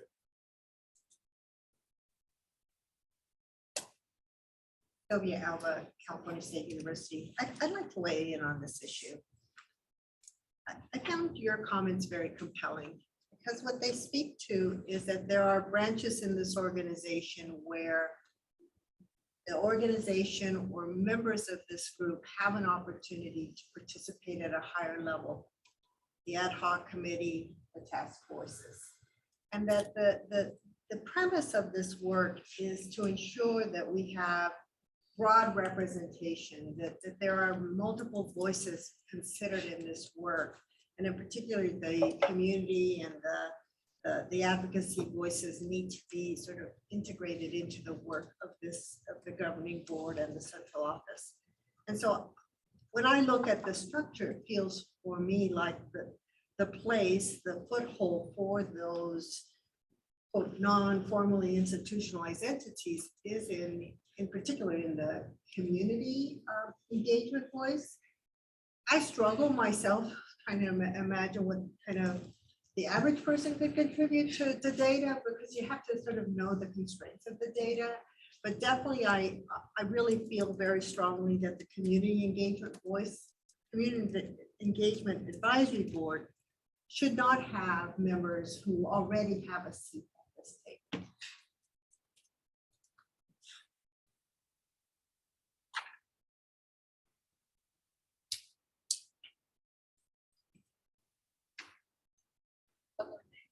Marisa Laviña, perfect number. I agree with Sylvia's statement.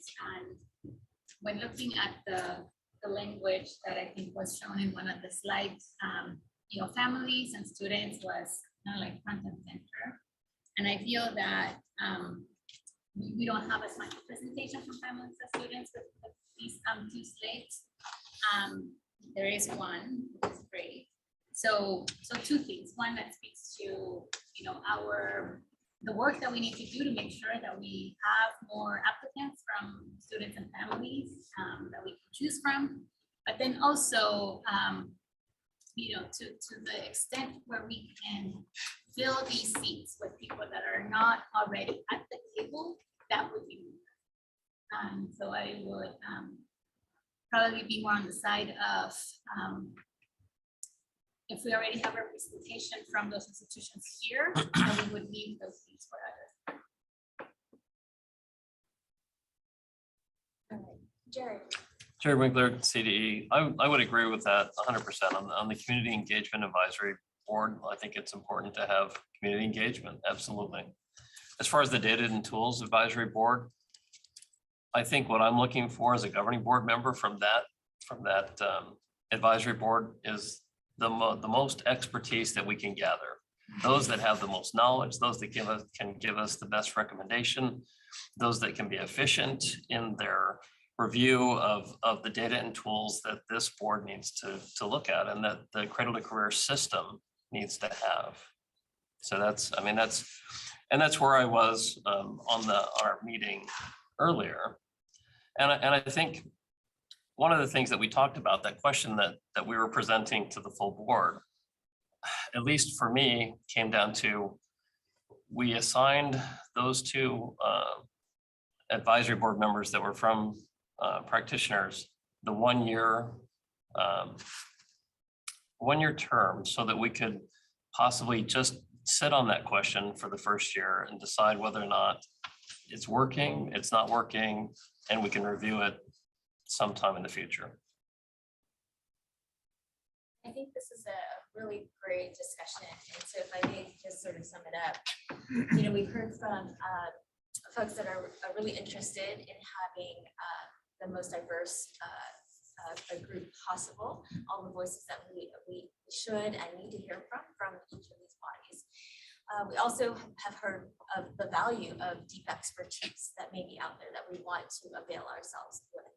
And just kind of going from this, like, we want it all, right? This California want it all. So in hearing the last round of comments, it sounds very reasonable to me to look at the Community Engagement Advisory Board separate, at least for now, from the data and tools. And when we consider, you know, who from the governing board might be represented, right, in these advisory boards. And so how does that sound? How do we feel about ensuring that for the Community Engagement Advisory Board that we provide, you know, sort of the first priority to community members? Javier Romero, EDD. Just on the data tools advisory, I want to test an assumption of mine, is that when that body is convened, there's going to be some level of level setting, like technical assistance. And in that, you could conceivably, the staff could invite CBE staff, chancellor's office staff, or EDD staff regarding the basic wage file, and which can provide the expertise needed, that the driving voice is that broader mix of people that are members.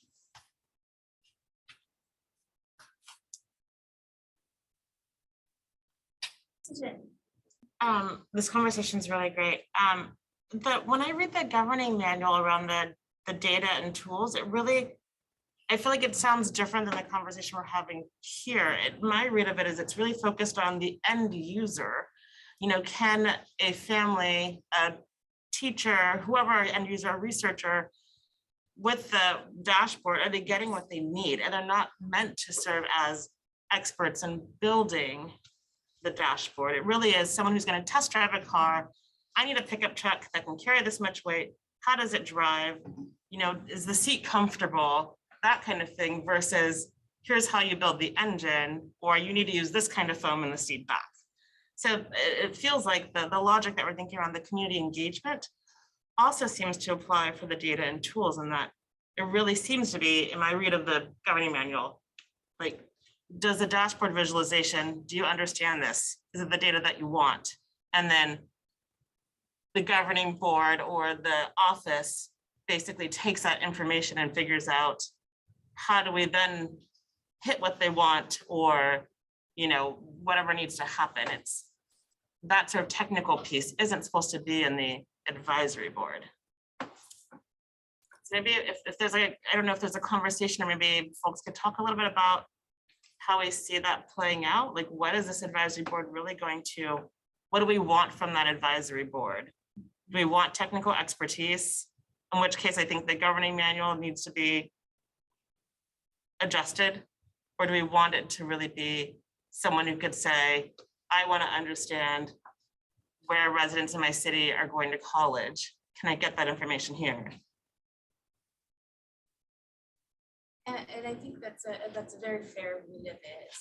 So my recollection of the Data and Tools Advisory Board is also to ensure that, for example, that body is looking at researchers, and are the researcher requests, you know, are they allowed to go forward, and if they're not allowed to go forward, what are the issues around that, and what are some considerations? So. Oh, I'm sorry. So actually, we have copies of the governing manual in everybody's packets, right? That we can refer to that detailed language of what these two.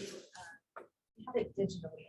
We decided not to print them on. But I have it in front of me, and if it's helpful, basically what it says is the Data and Tools Advisory Board will ensure the continued technical development, maintenance, and operation of the Cradle-to-Career system, and its ability to ensure privacy and comply with current and emerging standards for technology, and may establish ad hoc committees as needed. So that means that there is this ability to say we need more information that would come out from them. So the Data and Tools Advisory Board develops suggestions to improve the usability and usefulness of the data and tools for the governing board, including but not limited to dashboard visualizations, data points in the query builder, operational tools, and the data request process. Each year, the Data and Tools Advisory Board will review all prior data requests to facilitate the continuous improvement of the data request process and ensure that it is clear, transparent, fair, and efficient, including identifying mechanisms that would enable appropriate data requests to be fulfilled. Does it provide additional clarity for folks to continue this discussion a little bit further? We have other points that we would like to just speak towards. Yes, Elizabeth. Human Services Agency. I think I so appreciate your point on, you know, having a user focus and end user focus. And my office has developed a couple of dashboards, and I am so appreciative of the complexity and nuance to state data and how it is incredibly difficult to understand what is possible and what is useful unless you have some type of insight as to what you may be coming up against. So I tend to agree for the data advisory committees that it would be useful to have the opportunity for people who are represented on the board to inject some of that awareness, which I think actually can spur more out of the box thinking. Being aware of some of the constraints is sometimes very useful in going, well, if that's the case, then we can do this. But I would agree with Chris's earlier point that anyone with a reporting relationship should be.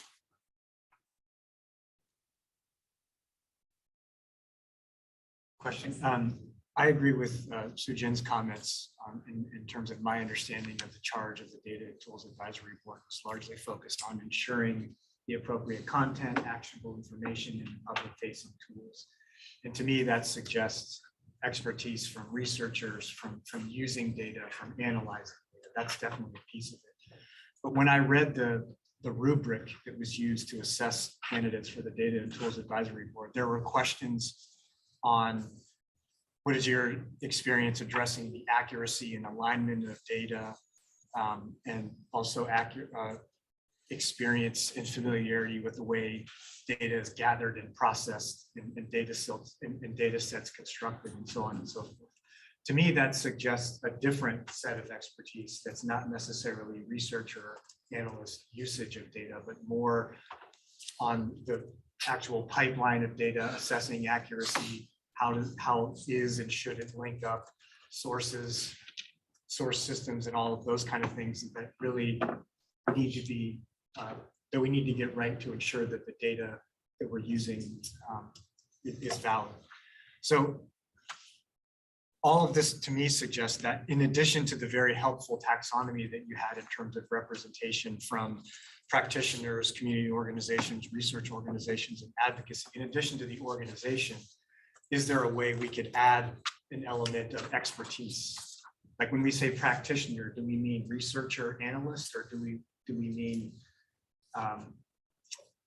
somebody familiar with source systems and data and how it fits together and accuracy and so on?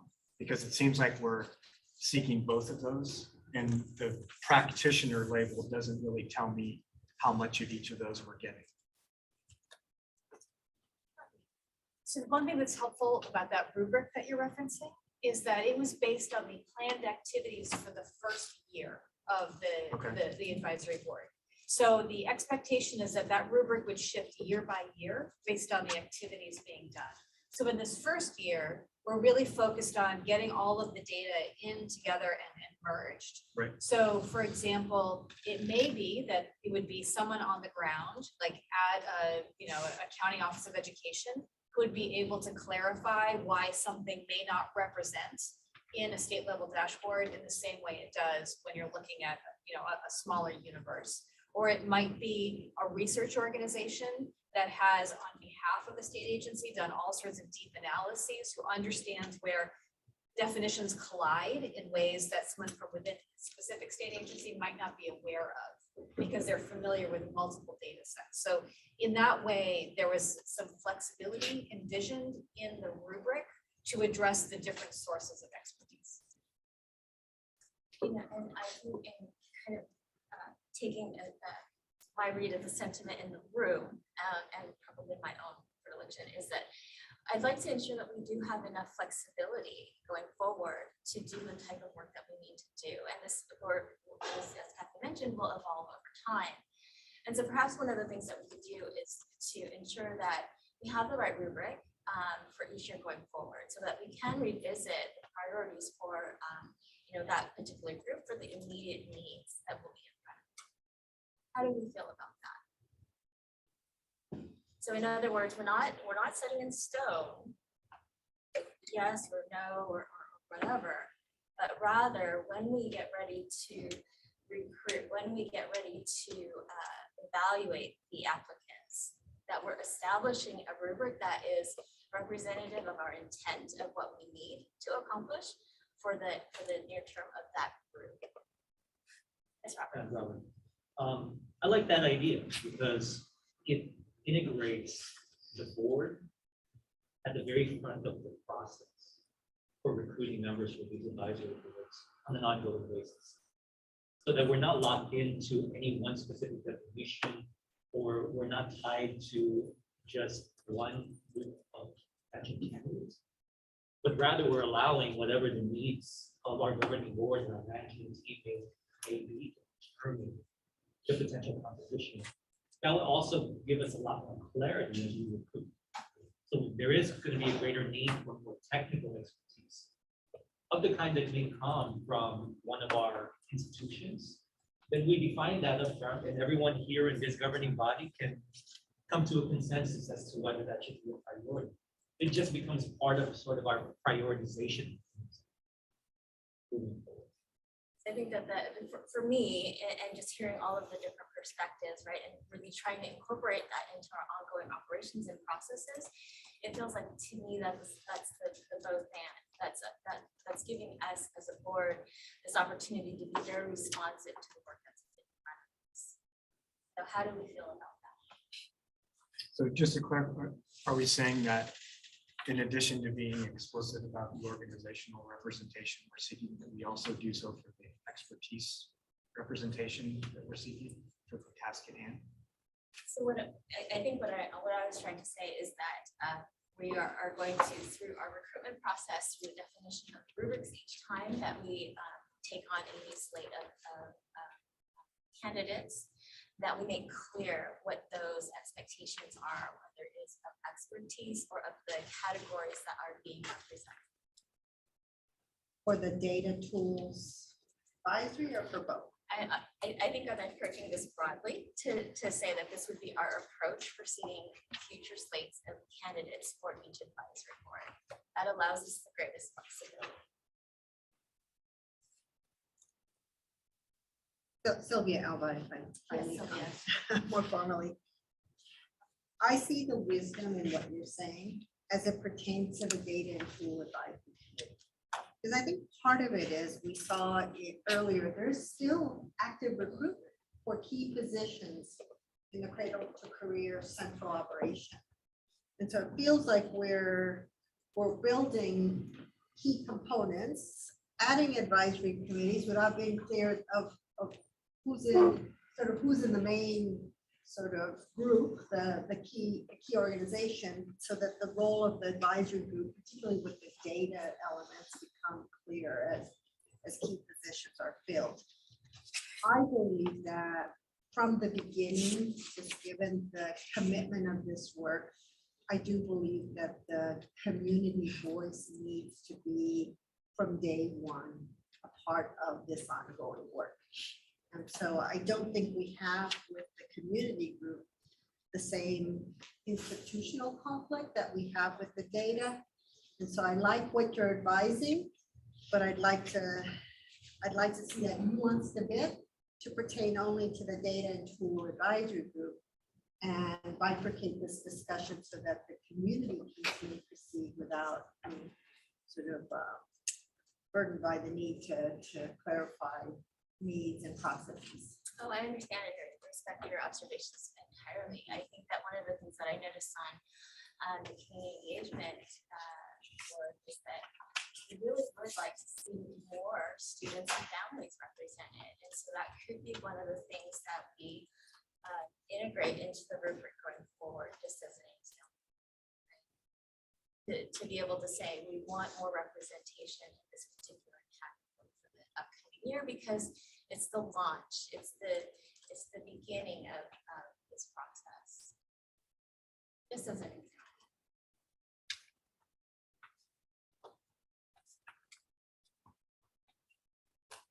Thoughts?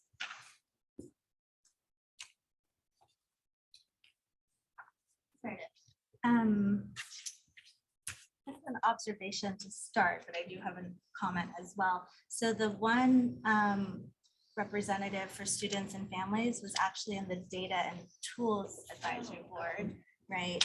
I think it's a very worthwhile goal to try to get more direct end users, to Sujan's point, and students and families, and maybe have that nuance as Chris suggested on what do we actually mean by practitioner, who is getting use, and that looks and feels different depending on the use case. And so that could be one to make lemonade out of lemons. One useful way to build on the hundreds of inputs and conversations around use cases is to really see how that maps and how we can hold ourselves accountable to, if this is the use case, it's going to be our early win. Do we actually have users for that use case on any of our advisory boards? And if not, is there a mechanism for them to engage through a task force in a shorter term commitment?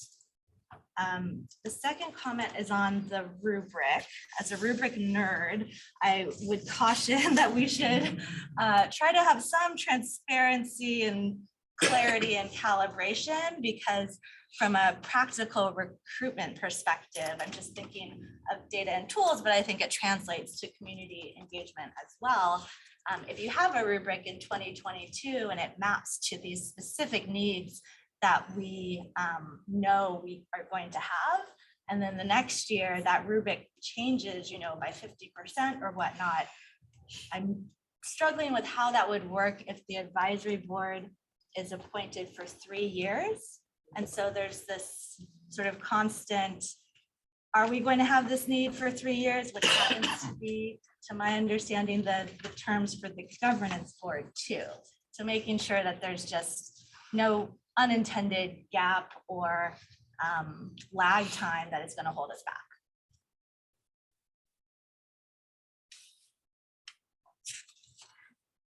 If I can maybe just provide one point of clarification. So as Meredith mentioned, when at the end of our conversation, we actually identified a number of things. The ad hoc committee identified a number of things we could do in the future. One was more directed outreach to increase representation of students and families, and thought that perhaps that's something the advisory board itself and the governing board could work together on to reach out to networks and communities and ensure that we have more representation on that. Also noted more representation of workforce, higher ed outside of public higher ed, and explore ways to structure the process intentionally. So taking your point, Meredith, on the importance of clarity from the start and rubrics in a way that lets us aim for broad representation and also supports applicants in kind of representing their qualifications well.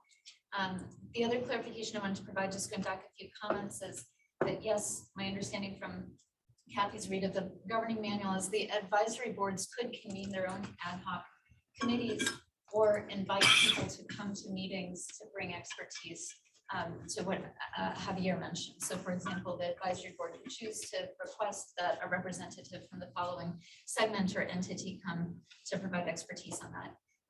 And the final thing I'll just mention is the participation agreements that we all just signed as well. Provide for each of the data providers giving their expertise to this effort, to our work as an office, and ensuring that we have staff who are dedicated to bringing the expertise from their entity, agency, department to our work, and ensuring that we have the right technical knowledge represented at the office's work as well.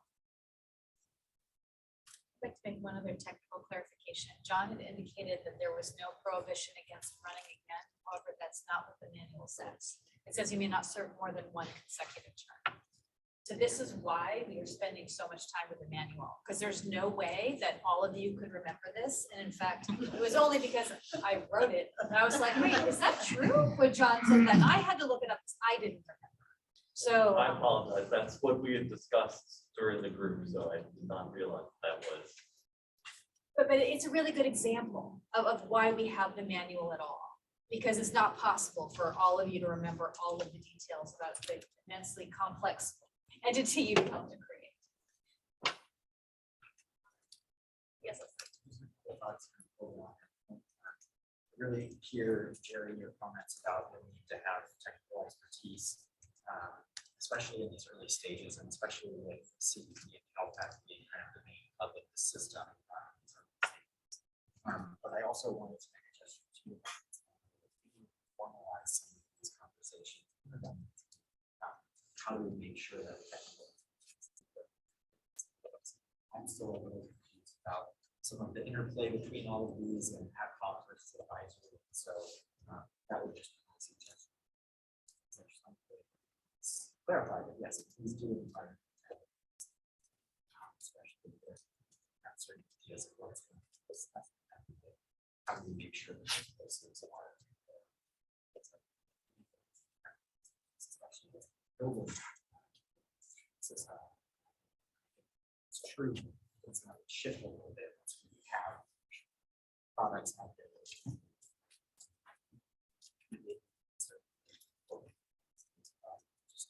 Just a little cautious, put too much focus on that before we decide. I think this has been a really rich and vibrant discussion, and I agree that there's more work that needs to be done. I think the right thing to do at this point in time is to really have the folks that are working on the governance manual to help clarify that. And of course, there are going to be, as they carry out their updates, additional meetings where this, this and other updates can be discussed. So if that sounds.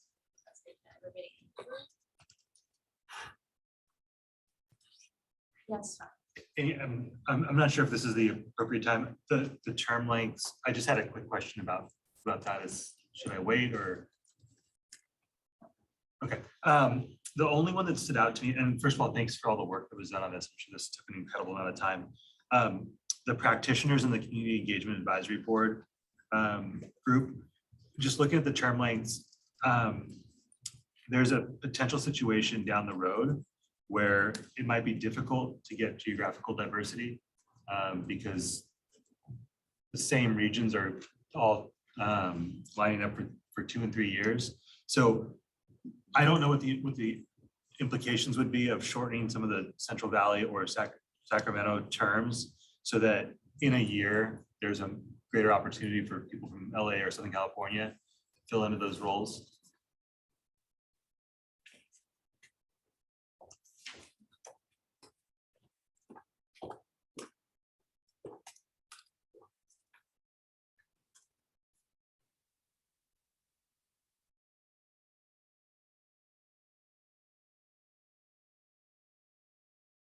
This one here. Yeah. In your packet, you also have in hard copy the spreadsheet that shows the geographic reach.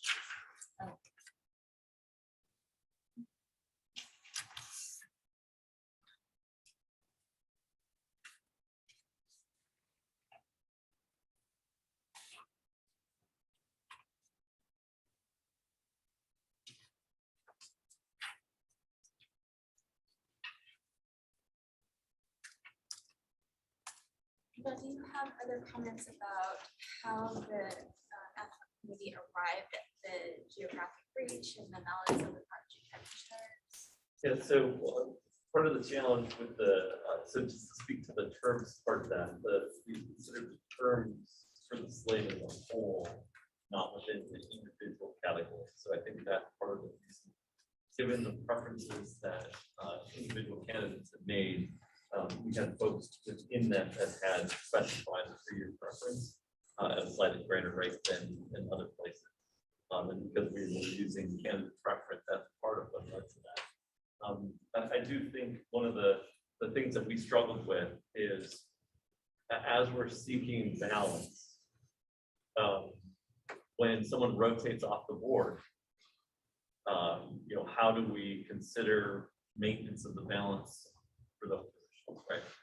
So how do we make sure that we are attending places where we don't have balance and using that opportunity, but also being careful about, you know, how to consider, you know, when we're losing representation of region or representation of a segment, do we need to be more explicit in recruiting to make sure that we have candidates that fill that? And I think one of the things that I think Mary Ann kind of spoke to this a little bit. One of the things that we took as an ad hoc committee and that we discussed with the leadership, and I think that we should all consider, is that part of our role as a board is going to be how to actively recruit people to fill in the gaps that we see. And so we, Mary Ann went through some of the very specific ones, students and families. We need to make sure that we're getting more student and family applications. We talked a little bit about our private higher ed. We talked about workforce not being really represented in the application. And so one of the key responsibilities that all of us are going to have is how to expand that application pool to speak specifically to those types of questions. Yeah, I guess that is a super important part of it. And I guess my question is mostly about kind of when the door opens, if the geographical representation can actually be improved, because again, looking at all the rest, and there's a responsibility on those of us in these other regions to do better to encourage folks to apply. On this particular one, the only reason I asked is because the composition is going to be difficult to kind of balance out for 3 years. So that's the only reason I pointed that one out. This is, we got into some challenges, especially within the individual categories, right? So how to address the balance of representation within the categories. So we were doing the balance of representation for segments and regions across the entire board. Yeah. And so it just became one of those, it was too many things for us to try and fit. Yeah. And so we kind of took a step back and looked at the representation of the regions broadly across the entire advisory board rather than within segments. But that's definitely something that can be built into, next year's ad hoc committee that we're doing that to be like, these are the things the board, we want to make sure that we are attending to in both recruiting candidates, but also how we evaluate them. One of the things that we were doing is that was not part of it. That was not an explicit part of the rubric in any way. And so if as a board, we wanted to think about how we build that into the rubric and the judgments and evaluations that are made, just like the conversation about expertise. We had a set of things that we were judging based on a set of definitions of expertise that were very specific, but did not necessarily capture different types of expertise that might be important. And so I think a more intentional construction as a board of what that rubric is going to be, I think will help potentially open up the possibility that the candidates that we get out will help serve those types of needs. Understood. Thank you. Okay, so just to wrap up, Jerry. I was just going to mention the last thing that we did talk about. There are some runners up listed on here, but in the governance manual, it lists member expectations and responsibilities, but it doesn't say at what point when a member is not fulfilling those, do we then go to our runner up? Okay, so yes. Yes. So And I don't think that needs to be discussed at this point. It's another one of those discussions that can happen throughout this first year. But just moving forward, something to be thinking about. Thank you. Yes, and I think that what I'd like to do is sort of put a pin into that conversation. I think through the discussion, we've heard the values of this board well represented, right? In terms of the diversity that we want to have, in terms of the expertise that we want to avail ourselves to, and not to preclude that. And of course, the priority and the interest of having community members be part of, have seats at the table. So what I think I said previously, just for clarity's sake, we'll want to refer this back out to the government board manual ad hoc committee, so we can further refine and define how the rubric comes about, how the governing board provides input into that process, the recruitment process, the rubric process, and to just sort of flesh that out. All right, so let's go ahead and return to the slates. Comments, but curious on are we still going to be able to approve these slates, because this is really important work, and obviously we end up with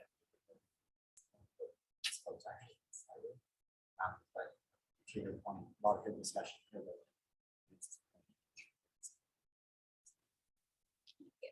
would be happy to consider it. Getting a draft. So I'll make that. thank you, Wesley, for the first. Do we have a second? Second. Second. Roll call vote. Okay, this is for the Data and Tools Advisory Board. So once again, yes, reservations, no, or abstain are the choices. Yes was reservations, no, and abstain. We'll go ahead and capture your comments.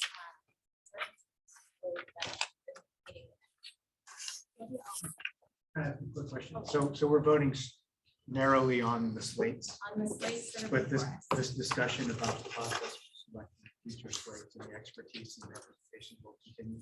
That will be further elaborated. It's through the government manual. Sylvia Alba. Yes, with reservations. Marisol Rina. Yes, with reservation.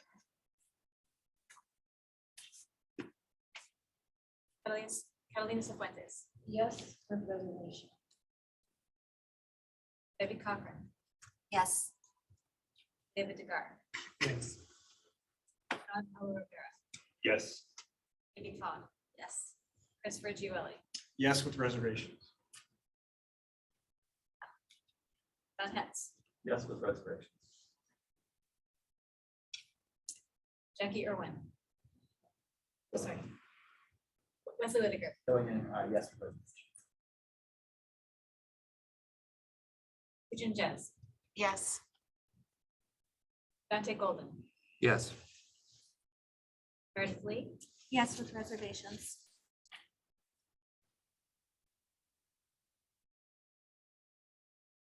sorry. I keep losing my internet. That's where our recording is happening. Elizabeth Stephenson? Yes. Gavin Payne? Yes. Isaac Perry? Yes. Robert DeGorda? Yes.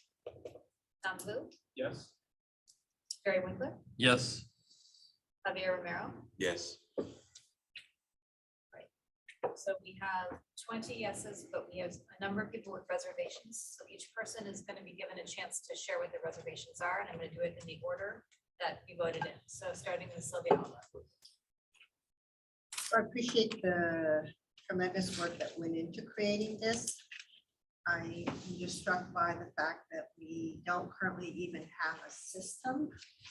And it feels like we're putting things out of order and could benefit from holding off and firming up a list until we have thought through some of these questions that have been kicked around in this conversation, in our deliberations. I don't feel the urgency to vote on this slate, given that we don't have a set of questions or a tool or a problem that we could take to a group to give us their wisdom and advice.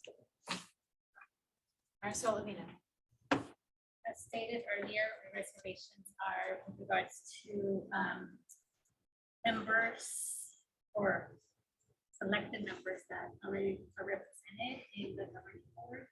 And then also does the limited representation of families. in this.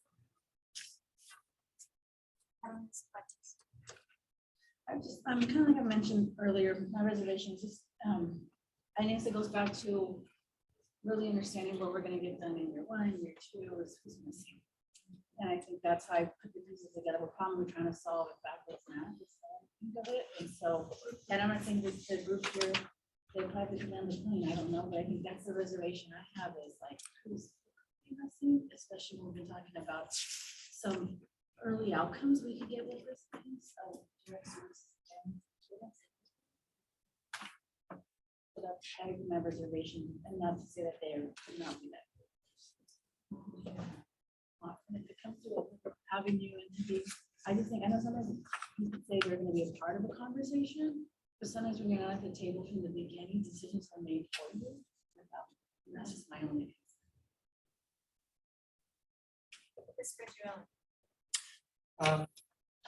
My reservations are partly because the slates are driven by the committee's assumption around whether organizations represented on the board should have representation on the advisory boards, and we're going to continue having discussions about that, so that's part of it. Secondly, I agree with Wesley's point that in this crucial early phase where we don't even have a system yet, we need the expertise to be able to not only use the system, but to build one first. It's not clear for me from these slates if expertise for all of that is adequately represented. And then thirdly, we've been talking about, oh, well, we can just bring in the expertise as needed in an informal fashion from board entities or data providers or whatever. I have concerns about such an approach because it's likely going to be unpredictable, inconsistent, and there may be accountability issues if we're trying to bring expertise in more informally rather than formally through these advisory. But I also agree with Sylvia that we don't really know yet because the hiring process is still unfolding. We don't know where the expertise is going to reside or where it should reside enough to be able to know if we're making the right decisions. John Hess. I think my reservations have been stated in a variety of different ways. I'll just focus on one particular set. When I think about our organization and government colleges, I can think of a variety of people that would be fantastic practitioners to include. However, I have access to all those people. And so for questions that I have, I can rely on them, ask them questions, do that kind of work, and keep them out of possible conflict of interest where they are representing the office in one way And we are representing the office in another way in this particular. And so my reservation is just that organizationally, for candidates that are members of organizations, we have within our organizations opportunities to rely on upon their expertise in informing our opinions on behalf of our organization. And having them in another place in the process, I think introduces things that we don't necessarily want to introduce. Leslie. My reservations are similar to Chris's about looking to see further discussion on how some of these technical elements can be brought forward. It seems that they don't necessarily fit through this kind of trickle up approach. With decisions and other things like that, and also seems like technical aspects. Maybe part of that filter on that office. Maybe there's a way to analyze that. Some way, but I would appreciate the way that. Have pretty good representation. State excited. Meredith Lee. In terms of any reservations that might not have been explicitly stated, I'll take a glass half full approach again, lemonade and lemons and all. I think, and I really appreciate the breadth of lived experience, perspective and so forth that are reflected in each of these lines and each of these people. And even though I don't know any of them, what people say about them. And I wonder if rather than this first draft of tagging a specific candidate as a community organization representative or a practitioner, I would imagine that some of the applications reflect value that would be brought on several of those buckets. Just because you're listed under research organization doesn't mean that you're not an advocate or a student or a family and vice versa. So maybe an improvement on that process would allow us to better map to what we're trying to do and do we have collectively the team needed.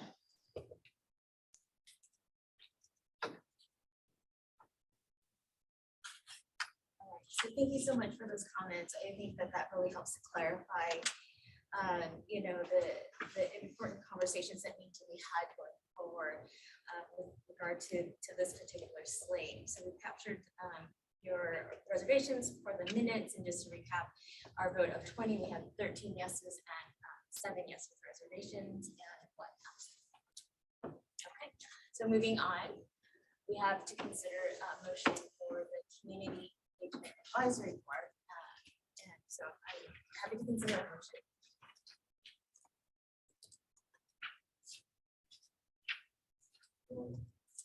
Gavin with the first, do we have a second? David, sorry. I'm gonna say John, if you was it. All right, thank you. And Sylvia Alba. Yes. Ursula Levina. Yes, with reservation. Carolina Cifuentes. Yes. Yes. David Degar. Yes. Daniela Rivera. Yes. Yes. Christopher Gioli. Yes. John Hess. Yes.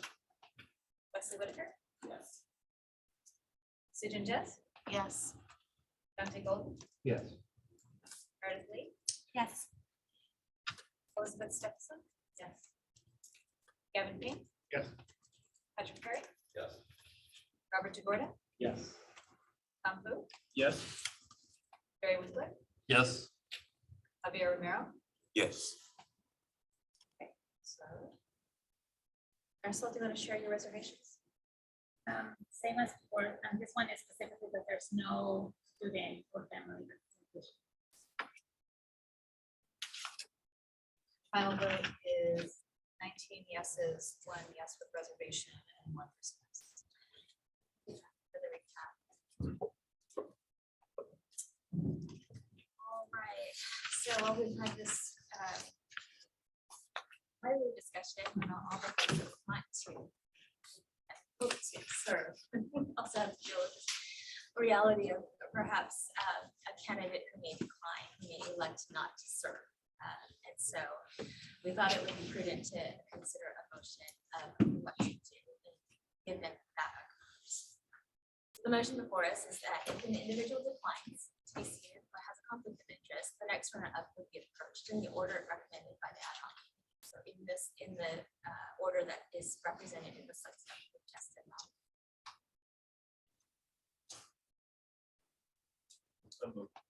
Thank you, John. Second. Thank you, Sean.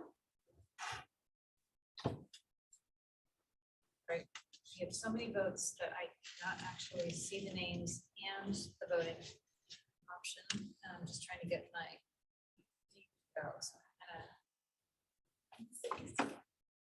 I know, okay, I'm gonna do it this way, okay.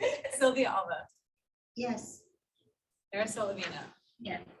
Catalina Cifuentes. Yes. Debbie Cochran, Yes. David Vigar, Yes. Ana Rivera, Yes. Amy Fong, Yes. Christopher Duelli, Yes. John Hess, Yes. Wesley Whitaker, Yes.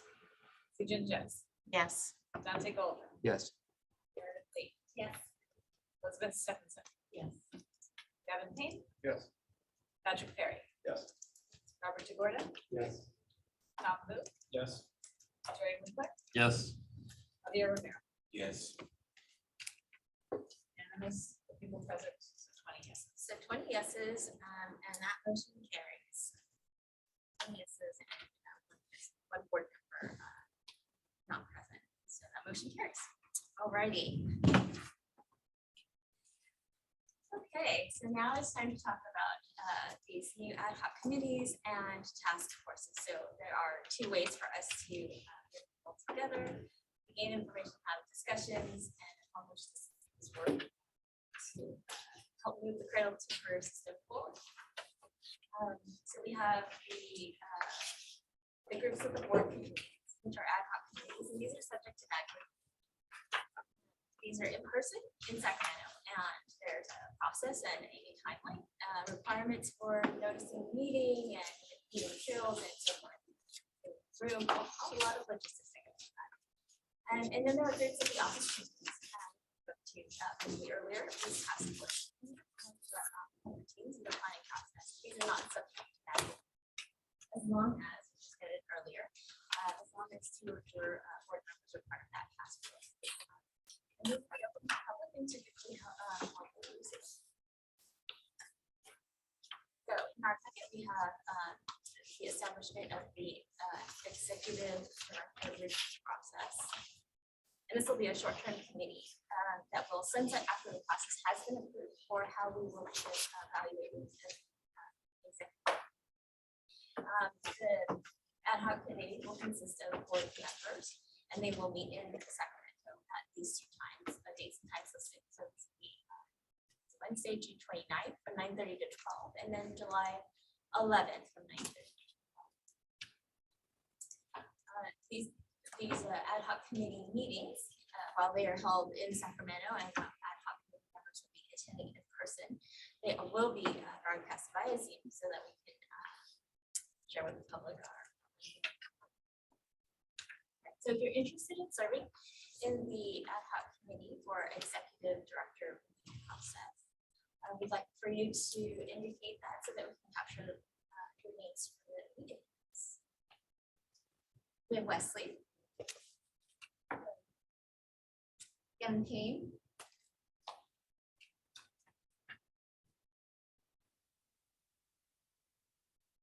Elizabeth.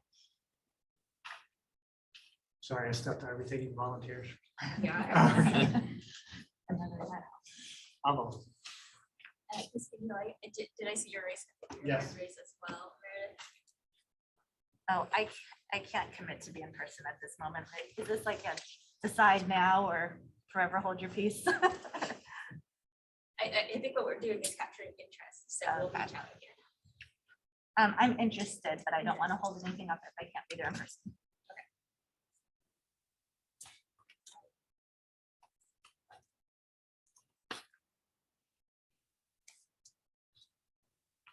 All right, so now we are moving on to our next agenda item, which are other task forces that Marianne's been about. Okay, thank you. So as we've discussed already, task forces are groups that are convened by our office with specific purposes, and your packet has 3. Let's actually talk about employment data and teacher data first. So the employment data task force is going to recommend ways to consistently calculate employment and earnings data points from the unemployment insurance source data provided by ED. So this is a short-term task force that's specifically looking at that question. And we expect membership to be representatives from the data providers, researchers, and data experts who are responsible for calculating employment metrics. So for this one, we'll pause for questions in a moment, but the process that I would recommend is that you think about any experts that you would recommend can be members of your own staff or people from other organizations, or to Patrick's point earlier, beyond California. We're going to host these meetings via Zoom. So if you have people that you recommend that you think would be useful to engage in this task force, please email Kathy after the meeting, and we'll put together that group. So the purpose of the employment data task force we just discussed. Let's talk about the teacher data for a moment. So the purpose of that is to create a convenient task force to discuss ways to consistently calculate data points related to teacher preparation programs, teacher credentialing, teacher placement, and teacher retention data. So remember at our last meeting, we discussed the teacher retention and training dashboard being one of the first things that we're going to work on. That's why we're launching this task force. So again, we expect the membership to be representatives from data providers who are, especially those who are contributing data for that dashboard, researchers and data experts. So for both of these, please send your recommendations via email, and we'll send a reminder email to make sure we all remember as well. If you have recommendations, feel free to share those. Are there any clarifying questions on employment data or teacher data? Question about the task forces in general. This was something we discussed in the governance manual ad hoc committee, and I was supportive of that mechanism and remain supportive of that mechanism. I have a few questions about, and I think this question was asked earlier today, is it seems like the employment data and the teacher data one would overlap with what the data and tools advisory board is going to do. They have similar charges. And I'm wondering how you're going to coordinate that work, and what the expectations are between those two groups.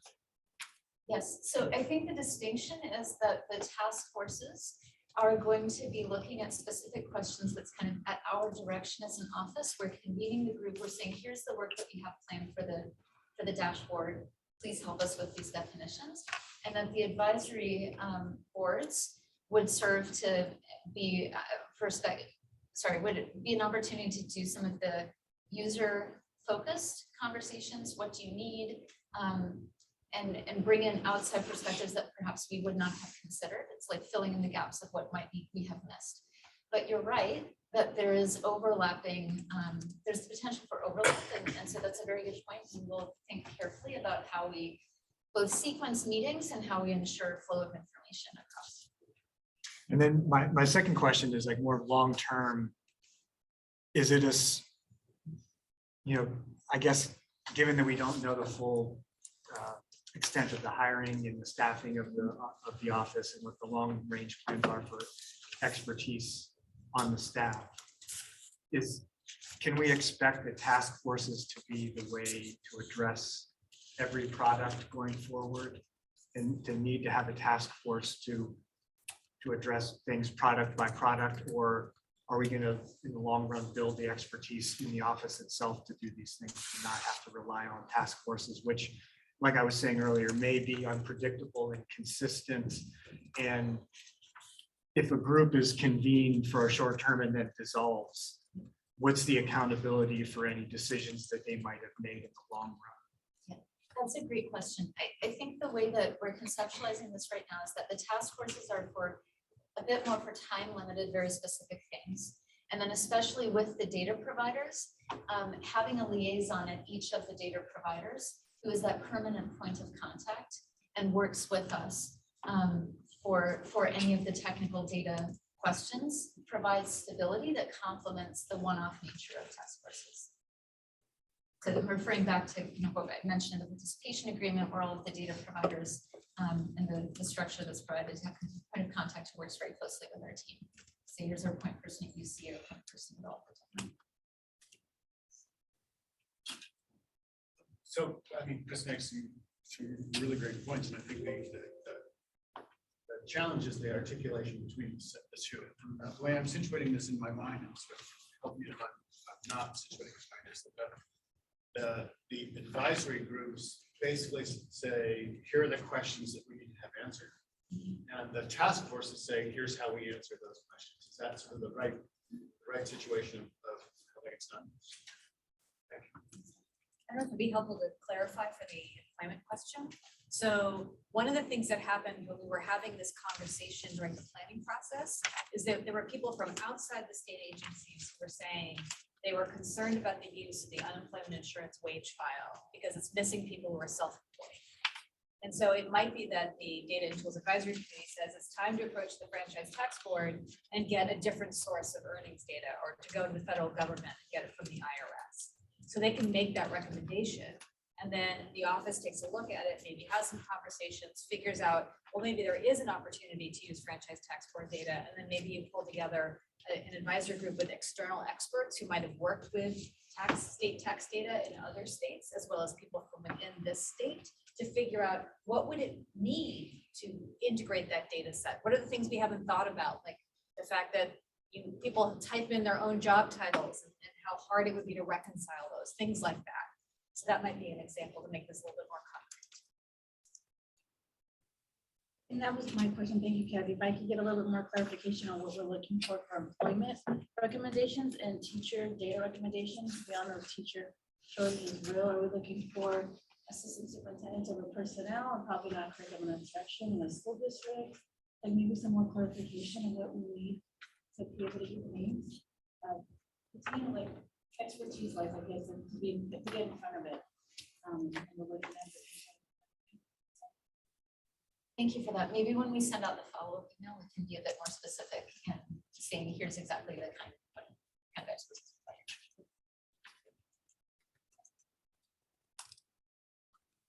If there aren't other questions, the third task force charter that we had shared with you is on security policies. So the purpose of this charter, of this task force, is to assist our office in advising on security policies during system development.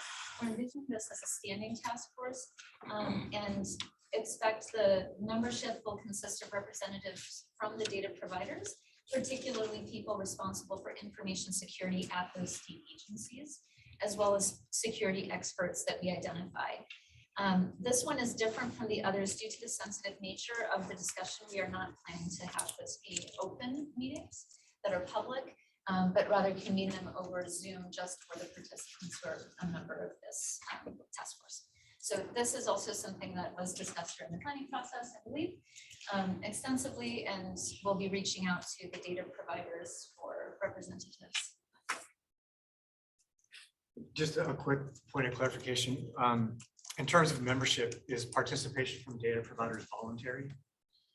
Or is it the expectation that each data provider would nominate something? I think any of these things are technically voluntary. I think we'd encourage participation.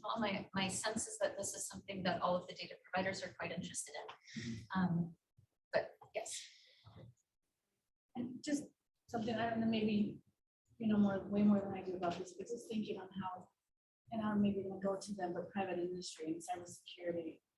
And, we can only have to do cybersecurity in our nation. I wouldn't go outside, and so there's so many experts that are private and not necessarily public considerations for their input or their advice, as well as thinking they're gonna seek it and they're gonna be part of that committee. Just because I'm seeing so much more about what happens, and that's such a need in our state. So I don't know, just sounding boards again. Thank you for that. Question or comment? I was reading the charter and I couldn't tell if system development implies time frame at all. So the system development is going to be ongoing over the next years. And we're envisioning this as a standing task force so that we can keep the data providers in the loop as we develop the system in each phase along the way. This wasn't envisioned as kind of a 1 year or 6 months thing, but kind of standing. I would definitely recommend a long-term task force. And to the extent that risk management and risk communication aren't already integrated, just would like to underscore the importance of that.